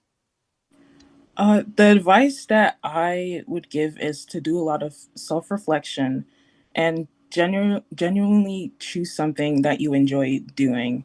Because I think a lot of people they just choose a major, they choose a career path, but I think what makes it really worth it is doing something that you genuinely enjoy. So I would say self-reflect and decide to go the path that you enjoy and you know you will enjoy. This is a huge kudos for you, a huge accomplishment. How's it going to help you, number one, as a student, as you finish out your senior year, and then as a professional, graduating and then moving on to your profession? I think it's gonna help me a lot in like the process of creating art because I got to work with designers at Target to make edits and refinements and revisions. So I think that's really the main part that's gonna help me because it was really cool to see the process of scaling up the artwork, of making edits. And I feel like that is something that is gonna stick with me throughout my design career. And you told me your family is from Nigeria? Yes, we're from Nigeria and Belgium. Oh, what a cool mix. How does your family's culture and history sort of inspire you as a young adult and your artwork? I think my culture kind of also ties back to what I said about nostalgia, like how I grew up is such an important part of how I create art and what I do. And I think it's really nice to have the support of my family. And I definitely use that as an inspiration in a lot of my artworks. So my upbringing and my background is a huge part of my identity and just my identity personally and also my identity as an artist. I love that family photo that we're looking at with your picture on top. Is there an artist, one or another, or a couple that inspire you? In other words, have you walked into a gallery and been like, oh my gosh, I love that person's artwork? I'm not exactly sure if I could pinpoint an artist, but I know I love a lot of like things in the realm of illustration and animation. Yeah. So anytime I see that, it's really interesting to see, and I love things with a lot of color. Coloring is my favorite part of the artwork process. Yeah, well, we So can see that in the piece that you did and that you won in this national competition sponsored by Target. Temitope Adiamo, what a pleasure it was to talk to you this afternoon, this Friday. Good luck to you. Hopefully some folks can walk into the Douglasville Target and check out your work themselves. Appreciate you being with us this afternoon. thank you so much. Okay. As we shift gears here, we want to talk about the government shutdown before we leave you this afternoon. Congress is still working to reopen the government. We know it's something that you all have been watching very closely all these past couple of weeks with us. I think we're going into day 17 of the shutdown. We're well into 2 weeks now. Demonstrators are going to take to the streets this weekend for what they are calling a nationwide No Kings rally. And this is going to happen at several cities across the United States, including Atlanta on Saturday. As for the shutdown, more failed votes yesterday, as Democrats and Republicans can't seem to agree to terms through which to reopen the government. Lawmakers trying several different tactics, taking to the airwaves, blaming one another, some calling it the Democrat shutdown, the Chuck Schumer shutdown, Democrats calling it the Republican shutdown. So a lot of name calling, and lawmakers aren't getting anywhere. Democrats are demanding that Republicans address health care entitlements and extending Obamacare subsidies, something Republicans say they're willing to negotiate, okay, but just not part of this negotiating process, not right now. Let's reopen the government and then talk about government subsidies and then talk about ways to reform health care. So they are still at an impasse, and whether or not they can get it together remains to be seen, but it's a story, of course, we're going to continue to cover here on Fox Local. More states, we understand, are trimming the fat, literally, okay? The CDC reporting that obesity rates are decreasing at the state level. Doctors not sure if it is going to last, however. They're not so optimistic. Only 19 states reported rates of 35% or higher than last year compared to 23 the year before, so it is getting better. The Trump administration says it's a sign that the Make America Healthy Again movement is having an impact. The new report using data from the CDC doesn't show an overall obesity drop. The rate's still about 40% nationwide, but it is showing improvement in certain states. Experts say wider use of weight loss drugs like Ozempic, more support for nutritional programs during COVID, all playing a role at the state level. While the decline is positive, doctors again warning that it's not going to be something that might last. We like a little optimism from our doctors, but I suppose they're just being realistic. All right, it is Friday night. We're going to check out Friday Night Lights, our game of the week, our call of the week. Eli Jordan out and about, and we're going to check in with him as we continue here as we round the corner of our 3 p.m. streaming hour here on Fox Local.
Welcome back, everybody. Tom Haynes here with you, the 3 p.m. streaming hour on Fox Local. We were just talking about the happenings in Washington, D.C. We're always watching our live monitors. I got a lot of them up in front of me, watching the stock market, watching what's happening in Washington, D.C.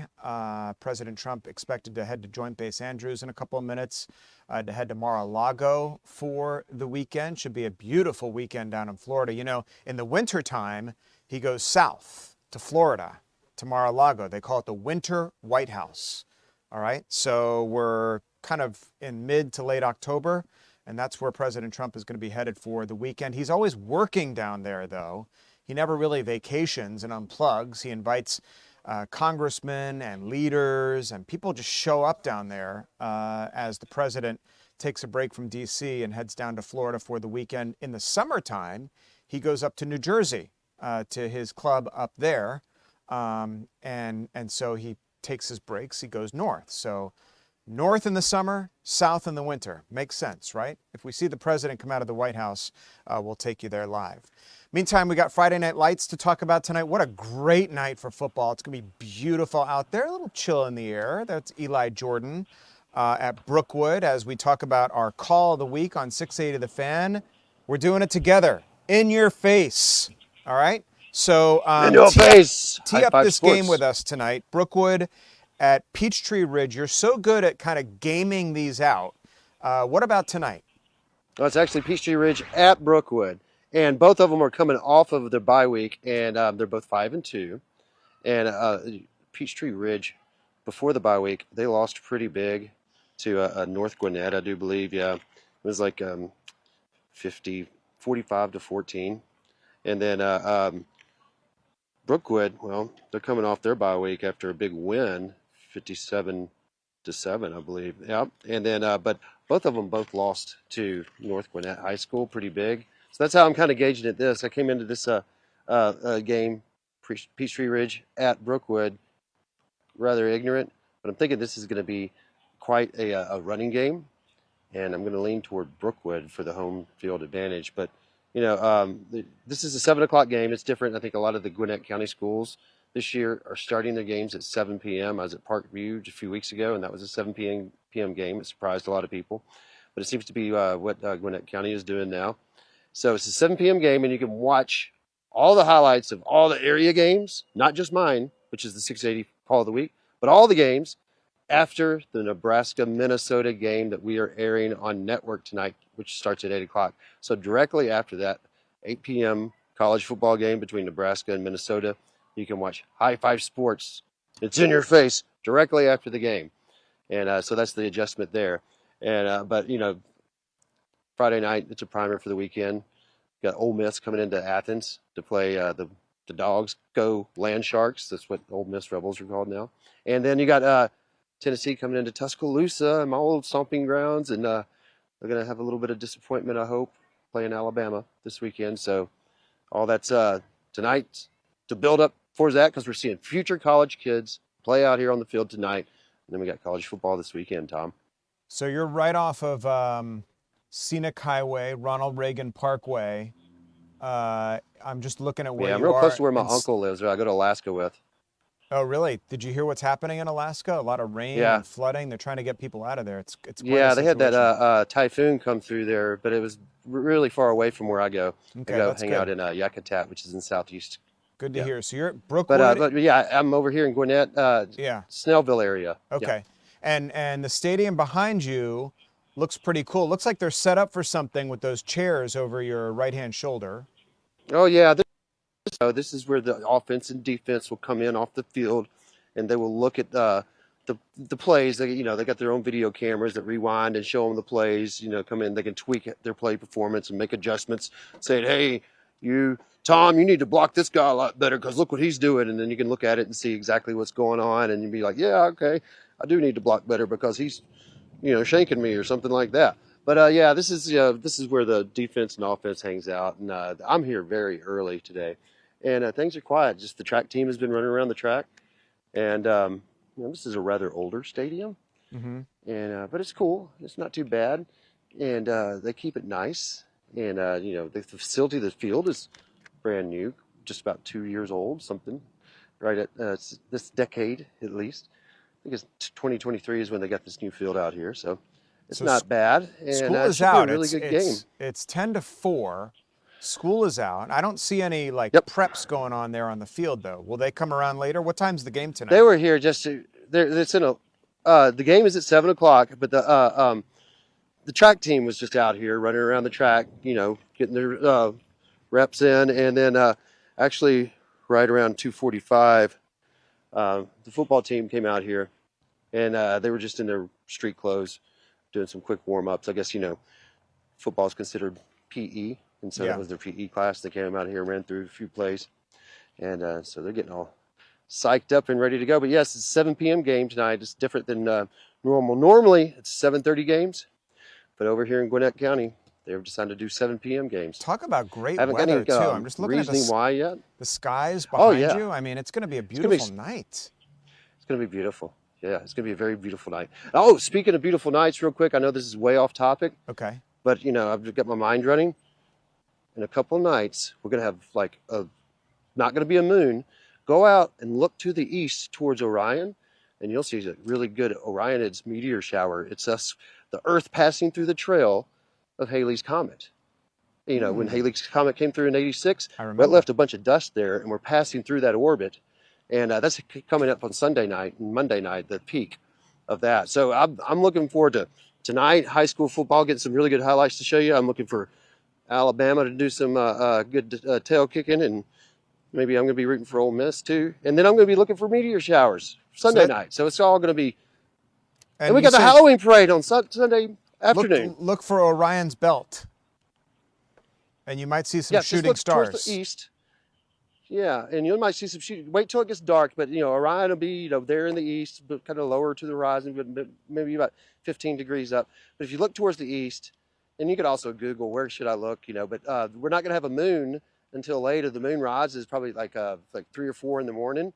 So you'll have all night until then to be able to the nights are going to be clear. It's going to be beautiful. I'm going to invite a couple friends over, and we're going to sit out and watch them with a bonfire in my backyard. That sounds awesome. Have a good time. Sometimes it's hard to see because the city lights they drown out the stars. But that's why I moved out of the city. Orion's belt is. I moved out of the city. Pretty prominent. So, yeah. Well, not everybody moved out of the city like you just did. to get away from the lights. We got I some know city they need to stay dwellers here watching because us. I don't need any more lights around me. All right. Yeah. All right. But Peachtree I like Ridge at the country 'cause I Brookwood. like the dark skies. Eli Jordan called 7 a week. p.m. tonight, and then watch right after Nebraska-Minnesota game on Fox Network. And then right after that game, High Five Sports. It's in your face. In your face. All right, Eli, good stuff. Thanks so much. Covering a couple other stories for you right now. Before we go, there's been a lot of speculation about the impact that AI is going to have on the job market and its softening of the labor market.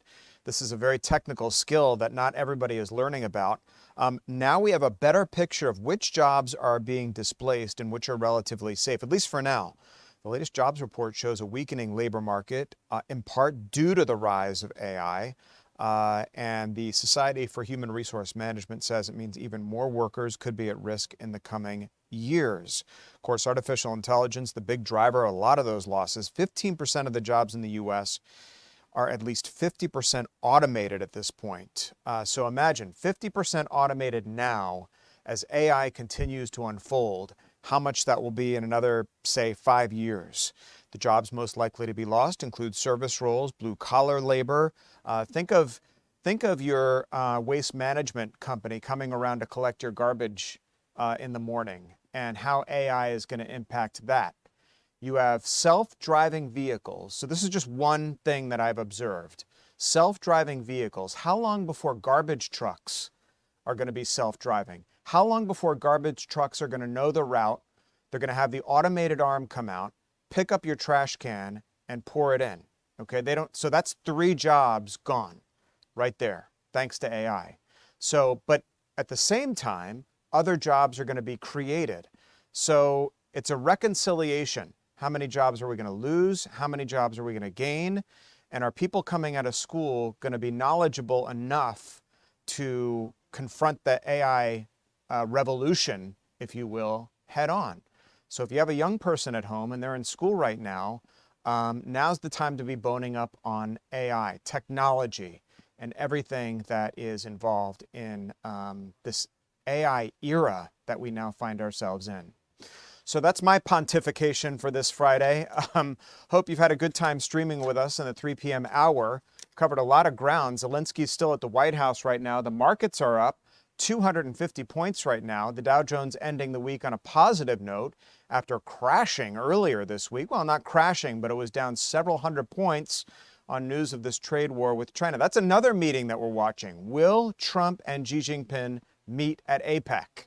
That's a big question right now, and we're unsure of that. So the news continues here. It never stops in the 4 p.m. hour. Thanks so much for streaming with us today. I'm Tom Haines. We'll see you right back here on Monday afternoon.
Fox 5 News at 4 starts right now.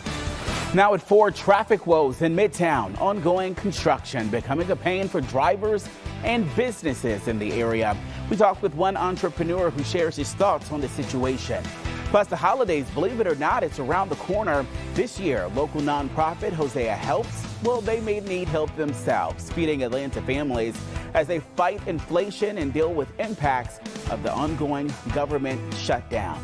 But first, we have to begin with new details of the 6-month-old baby found dead in Clayton County. Thanks for joining us on this Friday. I'm Eric Perry. Police have charged both of his parents in connection. Fox 5's Kim Luffler has been following this story since Sunday when it all unfolded. She's outside the Clayton County Police Department. Kim, you learned some gruesome details today. Hello. Hey, Eric. Well, at a late afternoon or late morning, rather, news conference, police told reporters baby Nakai Pratt died from blunt force trauma to the head and that he was discarded in a trash bag. Now, earlier today, both of Nakai's parents also appeared in front of a judge. Nakai's father, Antonio Pierce, faces multiple charges, including malice murder, tampering with evidence, and concealing a death. Nakai's mother, Nicolette Pratt, is charged with false statements, party to a crime, and obstruction. And in addition to those, according to jail records today, she was also charged with cruelty to children and concealing a death. Now, investigators found Nakai's body Tuesday night after 3 days of searching. Police say Pierce called 911 about an alleged robbery and kidnapping a little after 8 Sunday morning, which happened, he said, at an apartment complex off of Valley Hill Road. Pierce said he was robbed at gunpoint for his valuables, and the robbers took his 6-month-old baby from the car seat he was in and fled the scene. Police say investigators got suspicious of that story due to inconsistent testimony, along with evidence they say points to foul play. Now, police say witness statements and digital forensics on Pierce's phone led them to search the backyards of neighboring homes to the apartment where Nakai's body was ultimately found. Now, the major over the Criminal Investigations Division said this case has been tough on his team. They're not robots. They're people. Their brothers, their sisters, their mothers, their daughters and sons and fathers. They felt this case just like the community did. Now, police did not release a motive behind this or go into details about exactly how Nakai's mother is involved, saying they want to make sure they don't compromise the case in any way. We do know Nakai's twin sister is in the custody of the Department of Family and Children's Services. The judge this morning did deny bond for both Nakai's father and mother. We do know they both will have hearings next month. Live this afternoon in Clayton County, Kim Luffler, Fox 5 News. Yeah, this is a story, Kim, that has really impacted the hearts of that community there. We're talking a 6-month-old baby. Thanks so much for your reporting. Well, new at 4, the Rome Police Department has made an arrest in connection to the death of a 4-month-old baby. This was back in March. Comes after the GBI confirms the baby's death was a result of a homicide. Last Thursday, officers arrested Trenton Daniel Rittenhouse in Polk County. He's charged with aggravated battery. So far, authorities have not released just how the baby died or what led them to charge Rittenhouse. Let's take you to Cobb County, where the man who police say confessed to killing his girlfriend and then burying her body, well, he made his first court appearance. Cobb police charged Cecil McCreary with murdering 45-year-old Tangi Davis, who disappeared last Thursday. A Cobb County judge denied McCreary's bond. He's set back in court November 12th. Let's stay in Cobb County. Kennesaw police investigating what they call a domestic-related shooting. This one on Kirkwood Drive. That's near Old 41 Highway. Police say they got the call around 4 this morning. Right now, those are all the details we know. Investigators do say there's no threat to the community. We are learning more information about a police investigation that happened overnight involving a Cobb County police officer. They say he was on patrol outside of a Marathon gas station in Mableton. That's when he witnessed a shooting. Police say he confronted 2 of the suspects involved, both of them armed. They eventually ran away. At one point, the officer fired his gun. Thankfully, no one was injured in this, but police have arrested 18-year-old Jerrion Howard. He faces charges of reckless conduct, obstruction, discharging a weapon near a public roadway, and also tampering with evidence. Investigators are working to track down that second suspect. Well, a Georgia man has been arrested and charged in connection with a string of burglaries that terrorized women in southeast Queens in New York nearly 3 decades ago. The Queens District Attorney announced 57-year-old Michael Benjamin of Conyers was arraigned on a 17-count indictment, charging him with multiple counts of rape, sodomy, and sexual abuse. Investigators allege Benjamin raped 5 women in the area between 1995 and 97. Benjamin was arrested September 22nd in Georgia. He was sent back to New York on Wednesday. Well, today, Governor Brian Kemp issued an executive order for state flags to be lowered at half-staff, all to honor the life of State Representative Mandy Billinger. Bellinger died or represented the Georgia's 23rd district and was the chair of the House Judiciary Juvenile Committee. The Canton Republican died over the weekend after a battle with cancer. She was laid to rest this morning at First Baptist Church of Canton.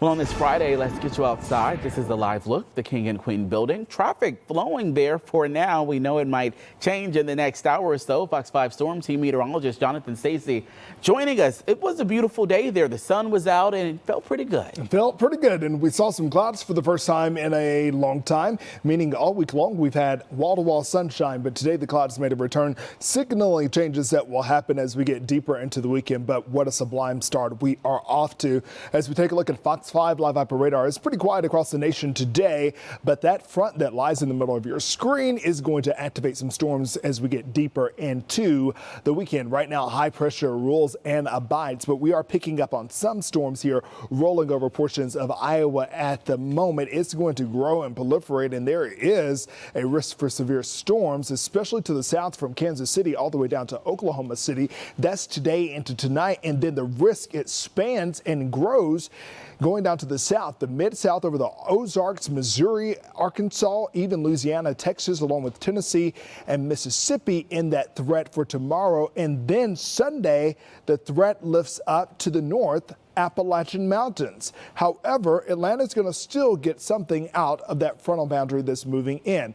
Right now, we're still relatively cloud-free in terms of thick, low-hanging clouds, but we're going to move those in over the next 48-hour period. Right now, sunshine reigns and temperatures there on the move. We're at 81 degrees, a nice southerly flow of wind helping hoist those temperatures back into the 80s. We're not looking at tying or breaking any records today, but still unseasonably warm by some 5 to 6 degrees. Doesn't it look beautiful outside as we take you live to Port Royal Marina there at Lake Lanier? Looking good there at 81 degrees. Winds once again coming in out of the south east direction at about 7 miles an hour. The dew point staying in the mid 50s for now. Dry air afoot, and that's the way we should play some football tonight. High five sports in your face. 5 o'clock, almost 80 degrees, coming down from the 70s through the 70s by 7 o'clock. Kickoff at 74 degrees, 66 by the 9 o'clock hour. But my sights are set on Sunday for the return of wet weather. I am tracking the timing in my complete Fox 5 Storm Team forecast. I'll see you in a few, Eric. All right, Jonathan, thanks so much. Well, it is no secret. Traffic can be a headache for those behind the wheel here in Atlanta, but some business owners say it's starting to hurt their pockets as they find many customers. They're simply staying home and not fighting the commute. Earlier today, I talked one-on-one with some Midtown entrepreneurs who says they want to change things.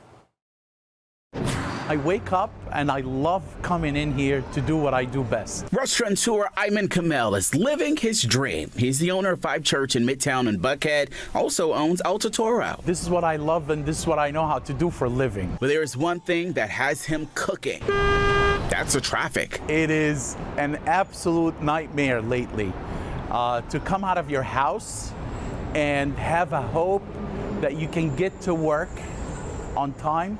You have to factor now an extra 15 minutes to half an hour. He claims construction on the highways and street closures through Midtown Atlanta has cut into the finances of business owners. People are calling to either cancel reservations or to say, we're going to be late because the traffic is really bad. Cancellations equal a loss in revenue. But traffic causing late arrivals, well, I'm told it creates a snowball effect. So nobody's enjoying their experience, and of course that's going to impact the business on the long run. Bad traffic is bad for business, is bad for a neighborhood. That's why he took to Instagram to call on city leaders to step up before business owners have to face a difficult decision. Is it frustrating as a business owner? It is extremely frustrating and concerning. Because the landlord is not going to tell you, don't worry about it, don't worry about the rent, the traffic is bad. There's expenses, there are people relying on our guests to come and enjoy themselves. This is my neighborhood and I want it to be the best neighborhood in the world. All right, Kamel says he has the support of the Georgia Restaurant Association. City leaders with Atlanta say they are working to make a safer community there, doing some improvement projects. We'll put a full statement on our website, and we'll have more of their statement when you join us next at 5. Tyler. Yeah, Eric, good afternoon to you. One of North Georgia's most iconic nonprofits kicked off its holiday campaign today. The details just ahead.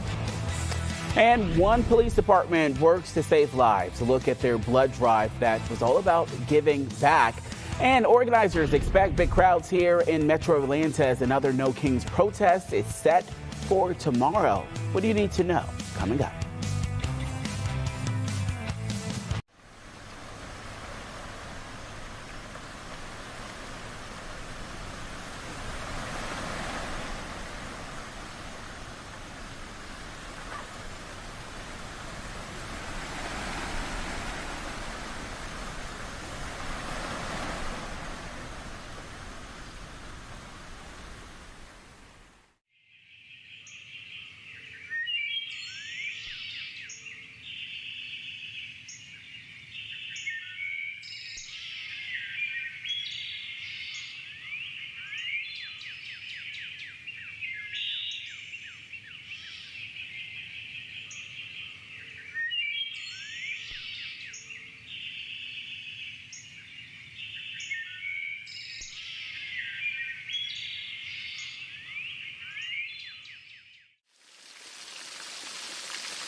Believe it or not, Thanksgiving is just 41 days away. Christmas, 69 days away from now. We're telling you this because one of North Georgia's most iconic and historic organizations, they kicked off its holiday campaign today. We're talking about Hosea Helps. They've served those in the need in the community for more than 50 years. And of course, this year will be no different. Fox 5's Tyler Fingert is live in Southwest Atlanta with the details. But Tyler, this year they need a little help possibly from the community, you say? Yeah, Eric, good afternoon to you. With grocery costs up and the government shut down, Hosea Helps is preparing to possibly have to help even more people than ever before. For those facing hard times, sometimes a little help can mean everything. And for many, that help comes from Hosea Helps. When I came to Hosea, they gave me the hope. Hosea Helps has been a staple in Atlanta since the days of civil rights leader Hosea Williams. Anthony Williams knows their impact firsthand. They gave me food. They smiled. They spoke to me like I was human. Friday morning, he was with the nonprofit as it kicked off its 54th celebration of hope. Between now and Martin Luther King Jr. Day, Hosea Helps plans to feed more than 30,000 families. These are families who dad got sick, mom lost her job, government layoffs, and now they're in a crisis. One way they help is by delivering hot meals on Thanksgiving. Fox 5 was there last year as meals were dropped off in the community. They also provide boxes filled with everything needed for a holiday feast, including a turkey. 5 food boxes and 10 waters. They plan to serve 3,500 people this Thanksgiving, but they'll need 90 volunteers to make it happen. We are the last refuge for a lot of people who don't know what to do. They've never been in that place before. So we're here for them. To support the effort, Kroger donated $60,000 Friday. Hosea Helps says while that money is critical, 60% of donations come from individuals, and they really need the community's help now more than ever. This place really is a beacon of hope for us. And they also do a big Christmas event every year where they give gifts out to kids. If you want to be able to help Hosea Helps out with what they do, we put all the details on our website, fox5atlanta.com. I know, Eric, you have been in this market for a long time. you know how important this organization is to so many people. Yeah, just growing up here, I remember when it was Hosea Feed the Hungry, then they changed the name there. Such great work, Tyler. Thanks so much. Real estate brokerage HomeSmart has also launched its annual holiday food drive. It will collect shelf-stable, boxed, and canned items ahead of the Thanksgiving season. It will collect donations at its Buckhead, Roswell, Marietta, and Suwannee offices from now until November 13th. You can drop off donations Monday through Friday from 8 a.m. until 5 p.m. Another way you can help, the Clayton County Police Department, they hosted a blood drive today. The department says the blood drive was a way to partner with the community by asking donors to donate. It says historically it is approximately 30 donors that helps the department every quarter. It says it means a lot to the department when people donate. As a community-oriented police department, that we can partner with the community and they can come out to the police department along with the American Red Cross to donate blood. It gives us a very good working relationship. The department says it tries to do a blood drive every 3 months. Donors receive $30 Amazon gift cards there. All right, back now with Fox 5 Storm Team meteorologist Jonathan Stacy there. Beautiful day outside, really, wasn't as warm it seemed, or at least maybe because you had the clouds or something, a breeze. You're spot on. Yeah, there was a uptick in the breezes. They were coming in out of the south and the east, but it wasn't exactly the warmest air that we've experienced all week. And then the clouds moved in, and so that basically blocked the sun's direct rays from hitting the ground area wide. But we still warmed up into the 80s, and we're getting ready for a cool down. And that cool down is going to come in stair steps, not tomorrow, but by Sunday, you will notice a distinct difference in how the air feels. In terms of your rain chances, all the focuses at this point are on Sunday morning specifically for the heaviest downpours and possibly a rumble of thunder. There could be a few back running showers coming in late as we get in the morning and into the early afternoon. But by and large, I think it's going to be kind of a one-hit wonder. The line is going to swiftly move through and then it's out and we're back to sunshine. We'll fire up some breezes, but we're not going to fire up the temperatures. They're going to drop, and I think we're going to put the 80s to rest for at least a couple days. Right now we're at 81 degrees. Temperatures, as Eric mentioned, are a couple degrees cooler than they were this time yesterday. We have winds coming in out of the southeast at 7 miles an hour. So this number right here, the dew point temperature, which is the truest measure of moisture in the air, it's about to climb, and it will climb on the backs of that southerly flow ahead of a cold front that will move through the area by the end of the weekend. No worries tonight. If you're going out for some football games, thinking you're going to grill out or just maybe a night out on the town, it's going to be absolutely perfect. It's going to feel great. We should reach average highs around 74 degrees at this time of the year. We've absolutely surpassed that. In fact, by 7 o'clock, we're still above average at 75 degrees. A soft fall through the 70s into the 60s, and that's where we will land when we wake up on a Saturday morning. 61 degrees here in Atlanta, 61 for Rome. Elsewhere, you'll find some 50s sprinkled across the area, but we don't stay down for long. Partly cloudy skies will return again tomorrow. Some clouds may be thicker at times, and then there may be more sunshine at other times. Nonetheless, do not worry. These will not be rain clouds to any degree. Temperatures trying to make their way back to the 80s tomorrow, but we're looking for lower 80s for highs. 83 from Atlanta to Covington, 81 for PTC. Go out to Carrollton, 81 degrees. I think we'll call it upper 70s for those of you in the high mountains. So here's how your weekend will work out. It will be partly cloudy, but mostly sunny at times, warmer than average once again tomorrow. By Sunday, the mood and the vibe of the weather changes, and it will change even before you rise. Before the sun comes up, we'll have a swift line of storms moving through. It's out by midday. Let's go ahead and see how much you'll likely get in your neighborhood. It looks like the rough estimate here is going to be about a half-inch of rainfall. Lesser and lower amounts to the south and to the east of I-85. Up to the north, you have the chance of running maybe close to 3/4 of an inch up to an inch of rainfall with isolated higher amounts. And that's the same for severe weather. If you get anything that's strong, maybe a damaging gust of wind, that will be combined to the northwestern corner of the state. The winds will fire up after the front moves through. Once again, if you get any type of rough wind before the front, consider yourself the exception and not the rule. But everybody will get in on this wind takeover as those winds veer in out of the north and the west following that cold front. So we'll be quite brisk for the second part of your Sunday, and temperatures will fall down on the backs of those winds coming in. In fact, it's going to be a chilly start heading back to work and school Monday morning, so you'll need to bundle up briefly. 48 degrees is the starting temperature. By the time the day is all said and done, Eric, will be back in the 70s, which is average for this time of the year, near 80 degrees by Tuesday, but I think the numbers are going to take another back step. We'll take a closer look at the forecast in just a few. All right, Jonathan, thanks so much. On this Friday, let's get at Skyfox traffic in your evening rush hour. We're also following some breaking news. This is police activity in Cobb County. All lanes, as you see, are blocked there. Several fire trucks and lights flashing there. Not a good sign as you're trying to get home. This is I-75 southbound after Delk Road. Here's what we know. We're hearing reports of a potential bomb threat. No word on when those lanes may reopen there. Of course, brake lights you can already see all the way back there. So here's how you get around this one. Take Highway 41, Cobb Parkway. Might be your best bet. Expect some delays, of course. We will continue to follow this out of Cobb County. Organizers have planned more than 30 protests across the Peach State tomorrow as part of the No Kings movement. The gatherings are expected throughout the metro, including downtown Atlanta, Smyrna, Canton, Tucker, just to name a few. Here's Fox 5's Lindsay Tuman breaking down what you can expect and how local agencies are preparing. This is the second time we've seen these No Kings demonstrations, and organizers say they're expecting an even bigger crowd than we saw back in June. Law enforcement tells us they're prepared to handle the influx of people. 4 months ago, thousands of protesters took to streets all across Metro Atlanta as part of the first No Kings Day.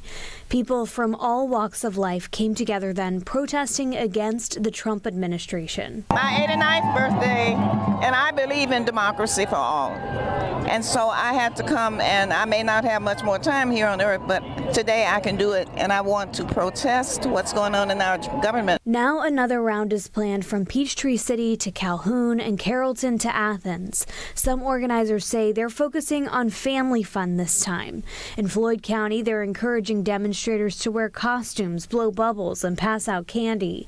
In Cobb County, organizers say they're planning an inclusive, safe, and fun time while still focusing on the same mission we saw in June. But as a Marine, I signed up to protect our Constitution. Advocating on behalf of our immigrant community. The city of Atlanta is also making it clear they're working with the No Kings March, and permits have been issued. A statement from the city reads, "Any claim that the city of Atlanta has not or does not support this event is false, and the city has been working closely with the organizers to review and approve the necessary permits and ensure a safe and successful event." Atlanta police also say they'll be actively monitoring. And of course, these demonstrations are planned throughout the metro area, each of them scheduled at different locations and different times. We do know the one in Atlanta is scheduled from 10 o'clock till 1 o'clock at the Atlanta Civic Center, and of course we'll have you covered